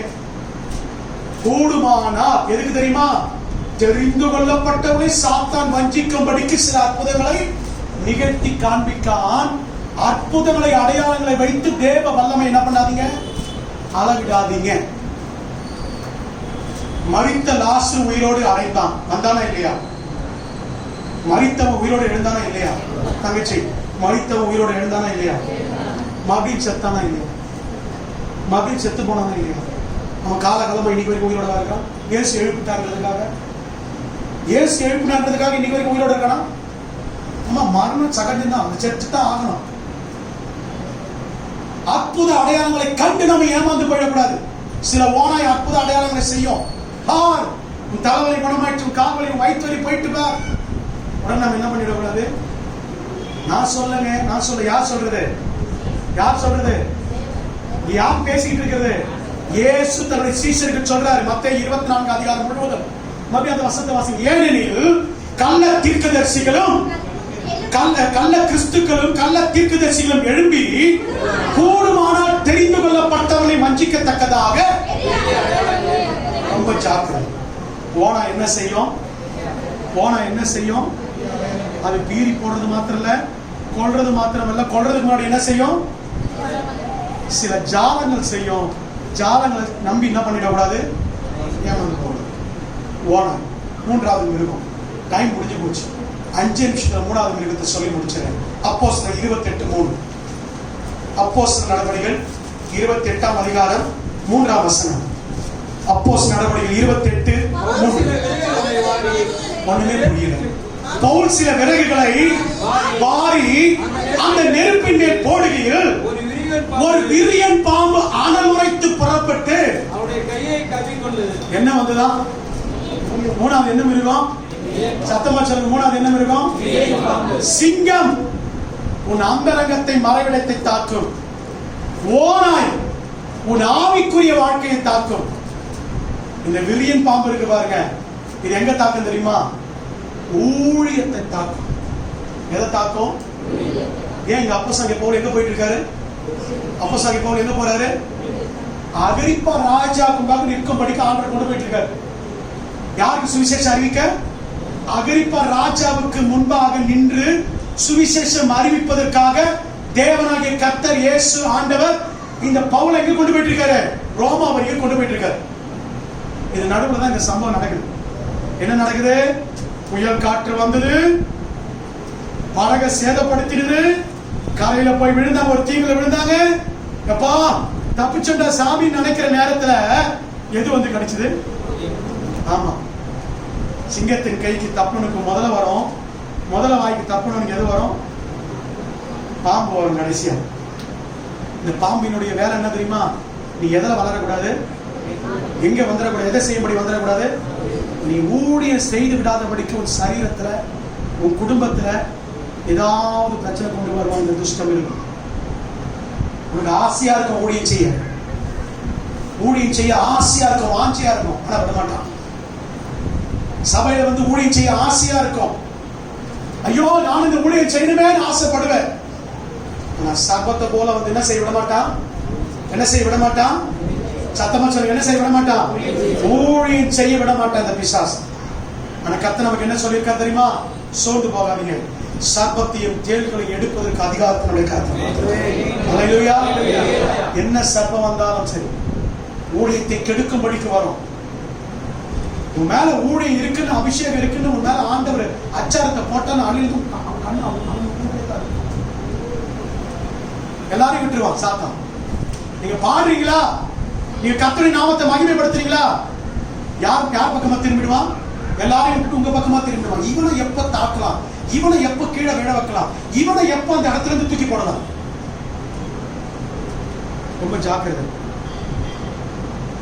ஊழியர் சாதாரணமானதல்ல, இந்த ஊழியர் சாதாரணமானதல்ல. ஆரம்ப நாட்டில் ரட்சிக்கப்பட்ட நாட்டில் ஒப்பு கொடுத்தீங்கல்ல, சுவிசேஷ அறிவிப்பேன், டிராக்ஸ் கொடுப்பேன், கிராம ஊழியம் செய்வேன், ஆத்மா ஹாஸ்பிட்டல் ஊழியம் செய்வேன், ஜெயில் மினிஸ்ட்ரி பண்ணுவேன், ஒருத்தருக்காவது ஒரு வருஷத்துல நான் சொல்லி 2 பேரையாவது ஆதாயப்படுத்துவேன். எங்கம்மா போச்சு எல்லாம்? சர்பம் வந்து தடுத்துருச்சு. என்ன வந்து தடுத்துருச்சு? ஊழியத்தை. ஆமா, தேவன் அதிகாரம் கொடுத்திருக்காரு, ஆனா நமக்கு என்ன தெரியல, அந்த அதிகாரத்தை பயன்படுத்தல. இந்த ஊழியத்துக்கு வர தடையை ஜெயிக்க, சர்பத்தை தடுக்க ஒரு வழி சொல்லட்டுமா? ஒரு வழியை காண்பித்து கொடுக்க. எபேசியர் 6ஆம் அதிகாரம் 18-19. எபேசியர் 6ஆம் அதிகாரம் 18-19 பவுல் இங்க சபை எபேசுக்கு ஒரு ஐடியா கொடுக்கிறார். நீங்க என்ன செய்யணும்னு சொல்லி சொல்றார். வாசிங்கயா.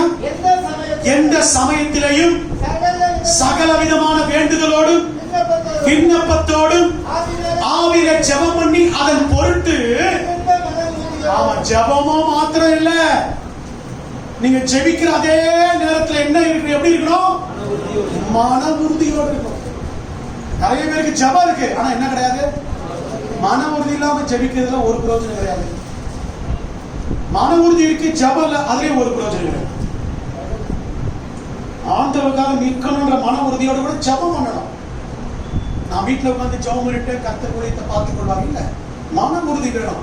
செய்வேன், போவேன், ஆண்டவருக்காக காரியங்களை சாதிப்பேன்ற மன உறுதியோடும் சகல பரிசுத்தவான்களுக்காகவும் பண்ணும் வேண்டுதலோடும் என்ன பண்ணுங்க? விழித்துக் கொண்டிருங்க. வாசிங்க, அடுத்த வசனத்தை வாசிங்க. சுவிசேஷத்திற்காக சங்கிலியால் கட்டப்பட்டிருக்கிற ஸ்தானாதிபதியாகி நான் அதை பற்றி பேச வேண்டியபடி தைரியமாய் பேசத்தக்க. அப்போ சுவிசேஷம் தடைபடாம நடக்கணும்னா நீங்க என்ன பண்ணணும்? சுவிசேஷத்தை தடுக்க வர சாத்தானை எதிர்க்க நீங்க என்ன பண்ணணும் தெரியுமா? மன உறுதியோடு ஜெபிக்கணும். என்ன நடந்தாலும் நீங்க நான் ஊழியத்துக்கு போவேன், என்ன நடந்தாலும் ஜெபம் பண்ணுவேன், என்ன நடந்தாலும் கர்த்தருக்குள்ள உறுதியா இருப்பேன், தோண்டு போகாது. ஜெபிக்கிறவங்களுக்கு அநேக போராட்டம் வரும். ஏன் ஆண்டவரே இத்தனை போராட்டங்கள் இந்த பிள்ளைகளுக்கு வருகிறது என்று சொல்லி ஜெபித்த போது சிலருக்காக ஆண்டவர் காண்பித்து கொடுத்தார். எப்பா அவங்க எல்லாம் நல்லா ஜெபிக்கிறவங்கப்பா, அவங்க ஜெபிக்கிறதுக்கு விரோதமாக சாத்தான பண்ணி கொண்டிருக்கான். கடந்த நாட்டில் ஆண்டவர் வெளிப்படுத்தி காண்பித்தார். இந்த சபையில போதுமான ஜெபம் இல்லை, இந்த சபையில உங்களுக்காக ஊழியக்காரனுக்காக ஜெபிக்க போதுமான ஜெபம் இல்லை. உனக்காக ஜெபிக்கிற ஜெப வீரர்களை எழுப்பு, ஜெபிக்கிறவர்களை எழுப்புன்னு சொல்லி ஆண்டவர் பேசியிருக்கிறார். ஜெபத்தினால அல்லேலூயா. அதனாலதான் இந்த உபவாச கூட்டங்கள்ல ஒரு 5, 10 நிமிடம் கடைசியா ஊழியருக்காக சகோதரி அவங்க ஜெபத்தை நடத்துறாங்க. பாஸ்டருக்காக ஜெபம் பண்ணுங்க, பாஸ்டருக்காக ஜெபிக்கிறவங்க குறைஞ்சு போயிட்டாங்க. பேதுரு கட்டப்பட்டு சிறையில கட்டப்பட்டிருக்கிற, அடிக்கப்பட்டு சபையார் என்ன பண்ணாங்களாம்? சாதாரணமா ஜெபிக்கல. எப்படி ஜெபம் பண்ணாங்க? அந்த நேரம் என்ன நேரம் தெரியுமா? அவங்க ஜெபித்த நேரம் என்ன தெரியுமா? நடு ராத்திரி. நீங்க எத்தனை பேர் ஊழியக்காரருக்காக 5 நிமிஷம் ஜெபம் பண்ணுவீங்க?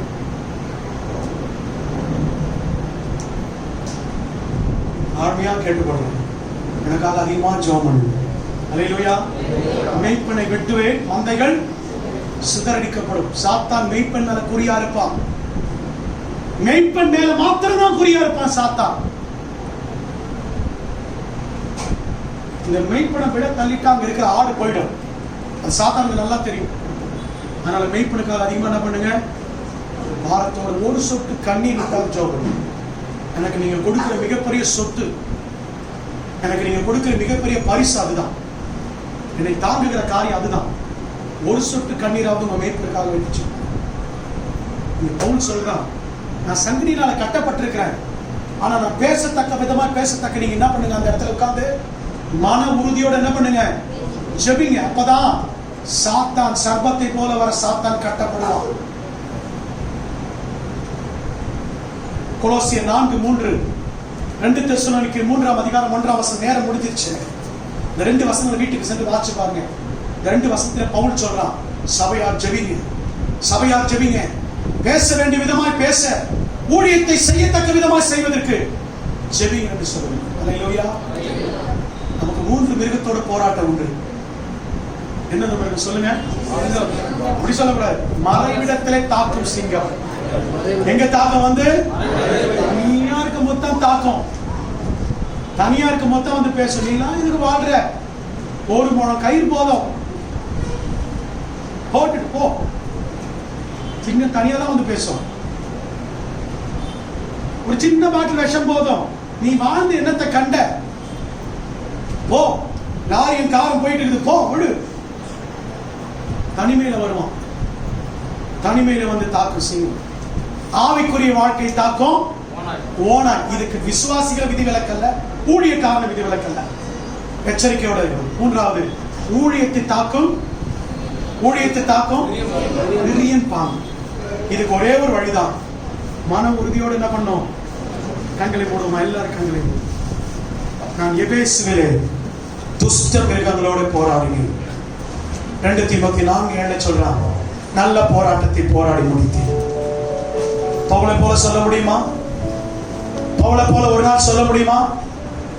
பவுலை போல நீங்களும் நானும் சொல்ல முடியுமா? கண்களை மூடி, எல்லாரும் கண்களை மூடி. ஆண்டவரே, சிங்கத்தின் வாய்க்கு என்னை தப்புவீங்கப்பா. சிங்கத்தின் வாயை அரைத்த தானியலை போல. காரணம், தானியல் கள்ளக்கபடம் இல்லாம இருந்தான். ஒளிவு மறைவே இல்லை. அவன் பக்கம், அவன் வாழ்க்கை எப்பக்கத்துல திறந்த வண்ணமா இருந்தது. 2வது, ஓநாய்க்கு ஜாக்கிரதையம்மா. என் அன்பு தங்கச்சியே, தம்பியே, சகோதரா, சகோதரி, தாயே, தகப்பனே, சொல்ல கத்துக்கோ. ஓனாய்கிட்ட நீ சொல்ல கத்துக்கோ, நோ சொல்ல கத்துக்கோ. எனக்கு ஒரு சபை இருக்கு, என்னை கொட்டுறதுக்கும் என் தலையை உயர்த்திருக்க எனக்கு ஒரு மெய்ப்பன் இருக்காரு. என்ன நன்கு அறிந்த ஒரு மெய்ப்பன் எனக்கு இருக்காரு.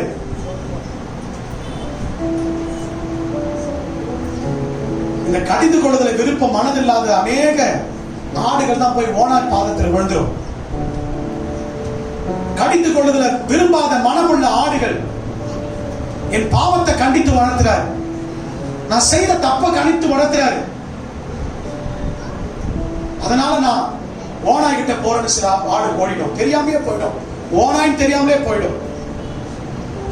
ரொம்ப ஜாக்கிரதை. 3வது, நீ ஊழியம் செய்ய ஒப்பு கொடுத்த மகன் அல்லவா? நீ ஊழியம் செய்ய ஒப்பு கொடுத்த மகன் அல்லவா? கர்த்தருக்காக ஊழியம் செய்வன நீ ரட்சிக்கப்பட்ட நல்ல பொருத்தனை பண்ணிய மகளே, ஆத்துமாவை ஆதாயம் பண்ணுவேன் சொன்னிய மகளே, அதெல்லாம் எங்க போயிட்டு? சர்ப்பம் போல ஊழியத்தை தாக்கிட்டானே வந்து இன்னைக்கு கை முடக்கி கால் முடக்கி நீ வீட்டுக்குள்ள உட்கார்ந்துட்டு இருக்கிய ஊழியத்தை விட்டுட்டு கர்த்தர்கிட்ட போயிட்டு என்ன பதில் சொல்ல போற? என்ன காரணத்தை சொல்ல போகிற மகள? அன்பு தேவ ஜனமே, ஒப்பு கொடுப்போமா? ஒப்பு கொடுப்போமா? ஒப்பு கொடுப்போமா?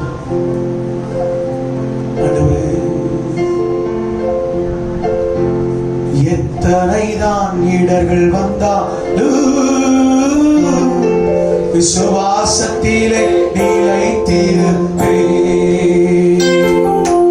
எத்தனைதான் இடர்கள் வந்தாலும் விசுவாசத்திலே நிலைத்திருப்பேன்.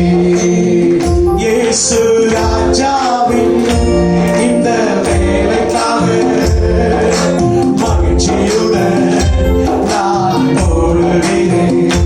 இயேசு ராஜாவின் இந்த வேலைக்காக மகிழ்ச்சியுடன்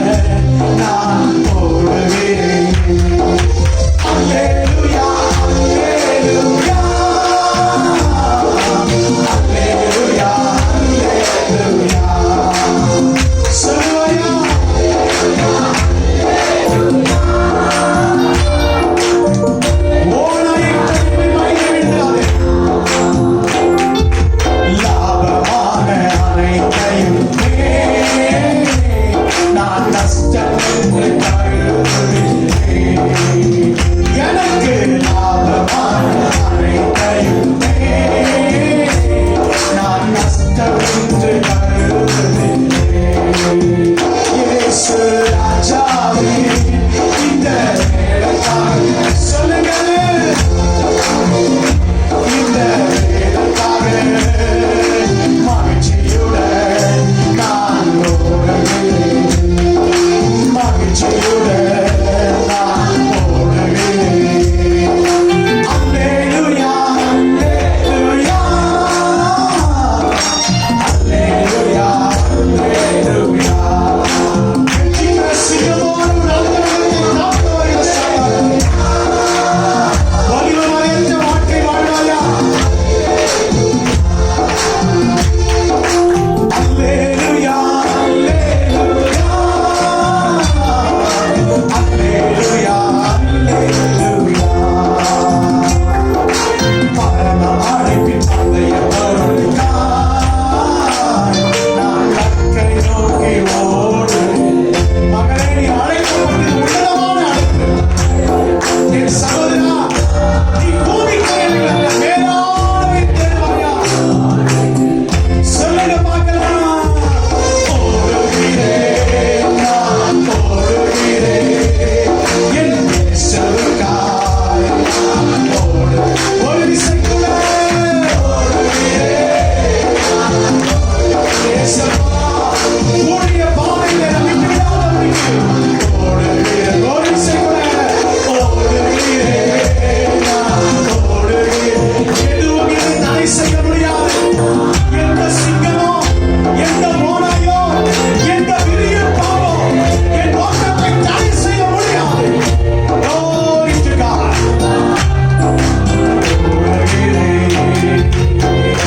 இரண்டு கரங்களை வானத்துக்கு நேராக உயர்த்தி, இரண்டு கரங்களை உயர்த்தி என்னை அழைத்தவர் உண்மையுள்ளவர். அந்த உண்மையுள்ள தெய்வத்துக்கு நேராக ஒப்பு கொடுக்கிறேன். ஓடுகிறேன், நான் ஓடுகிறேன், என் இயேசுவுக்காய் நான் ஓடுகிறேன். எந்த சிங்கமோ, எந்த ஓநாயோ, எந்த விரியல் பாம்போ உன் ஓட்டத்தை தடை செய்யாதபடி பார்த்துக் கொள்ள அருமையான ஜனமே. சாத்தான் தந்திரம் உள்ளவன், வஞ்சனை உள்ளவன். நீ போராடுகிற விதம் எப்படிப்பட்டது என்பதை இன்றைக்கு அறிந்து கொண்டார். எதிராளி யார் என்று கர்த்தர் உனக்கு காட்டிக் கொடுத்து விட்டார். நீ பயன்படுத்த வேண்டிய ஆயுதம் எது என்பதை உனக்கு கர்த்தர் சொல்லிக் கொடுத்திருக்கிறார். அவன் பலவீனம் என்ன, பலன் என்ன என்பதை அறிந்து போராட வேண்டும் என்பதையும் நீ அறிந்திருக்கிறார்.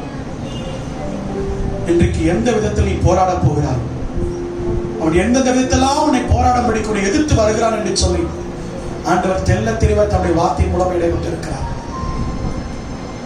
ஒரு சந்தோஷமான செய்தி, பவுல் ஜெயித்தான். துஷ்ட மிருகங்களோடு போராடி ஜெயித்தான். பவுலாலே முடியும் என்று சொன்னார். உங்களாலும் என்னாலும் ஏன் முடியாது? அன்பின் பரலோக பிதாவே, ஆசீர்வதிக்கப்பட்ட மனமகிழ்ச்சியான காலை நேரத்தில் உம்மை ஆராதித்தோம், துதித்தோம், பாடினோம், விண்ணப்பங்களை எடுத்தோம். எங்களை எச்சரித்து உணர்த்தின நல்ல வார்த்தைகளுக்காக ஸ்தோத்திரம். இனி வரப்போகிற காலம் கொடிய காலம். மறைவான இடத்திலிருந்து தாக்க போகிறான் அநேக சிங்கத்தை போல. ஆவிக்குரிய வாழ்க்கையில ஓநாய போல தாக்கும்படி போகிறான். ஊழியத்தை கெடுக்கும்படி சர்பத்தை போல வரப்போகிறான். ஆனாலும் எங்கள் ஆண்டவராகிய இயேசு சொன்ன வார்த்தையின் போல அவனுக்கென்று எங்களிடத்தில் ஒன்றுமில்லை, அவனுக்கென்று எங்களிடத்தில் ஒன்றுமில்லை. தைரியமாய் சொல்வதற்கு இன்றைக்கு எங்களை அர்ப்பணிக்கிறோம். பலப்படுத்தி இந்த வாரம் முழுவதும் பிள்ளைகள் செய்ய போகிற ஊழியர்கள், வேலைகள், வியாபாரங்கள், தொழில்கள், பிரயாணங்களுடைய காரணம் பலவீனப்பட்டவர்களை கர்த்தர் தொட்டு சுகமாக்கும். பொருளாதார நெருக்கடியோடு, வேலை இழந்து, வருமானத்தை இழந்து, தேவையோடு இருந்து கொண்டிருக்கிற, நெருக்கடியில் இருந்து கொண்டிருக்கிற பிள்ளைகளுக்கு ஒரு விசாலத்தை உண்டு பண்ண பிறந்த நாள், திருமண நாள் காண்கிற பிள்ளைகள் அமிர்தமாய் ஆசீர்வதி. இந்த வாரம் முழுவதும் இருக்கிற எல்லா ஊழியங்களிலே உற்சாகத்தோடு சபையில வந்து கலந்து கொள்ள எல்லாரும் படிக்கிறோம். எங்கள் ஜீவன் போவதா இருந்தாலும் சபைக்குள்ள போகல அர்ப்பணிக்கிறான். ஜெபம் பண்ணிக்கிட்டே இருக்கும்போது சபையில போகட்டையா, ஊழியம் செஞ்சுக்கிட்டே இருக்கும்போது போகட்டையா, அதுதான் எங்களுக்கு சந்தோஷம். தொடர்ந்து நீர் பொறுப்பெடுத்துக் கொள்ளும் ஆசைப்படி இயேசுவின் இன்ப நாமத்தில் ஜெபிக்கிறோம் ஜீவனுள்ள நல்ல பிதாவே.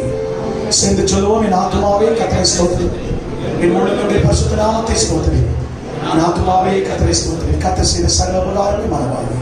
நம்முடைய கர்த்தராகிய இயேசு கிறிஸ்துவின் கிருபையும் பிதாவாகிய தேவனுடைய அன்பும் பரிசுத்த ஆவியானுடைய அன்பின் ஐக்கியம் சமாதான வழி நடத்த சொல்லுங்கள் இப்போது சதா காலம் நாம் அனைவரோடும், விசேஷமாக இந்த காணொளி பதிவை பார்த்துக் கொண்டிருக்கிற உங்கள் அனைவரோடும் கூட கிறிஸ்துவின் வருகை வரைந்தும் இருப்பதாக. God bless you. கர்த்தர் உங்களை ஆசீர்வதிப்பார்.